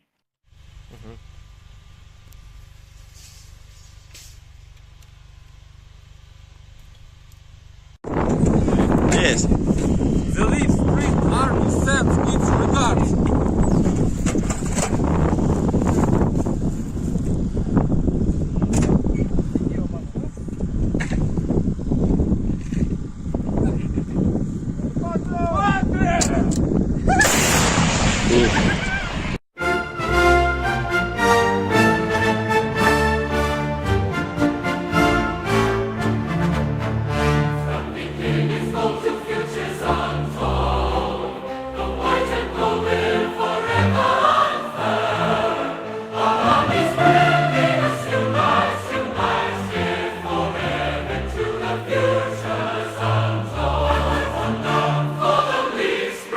Army shall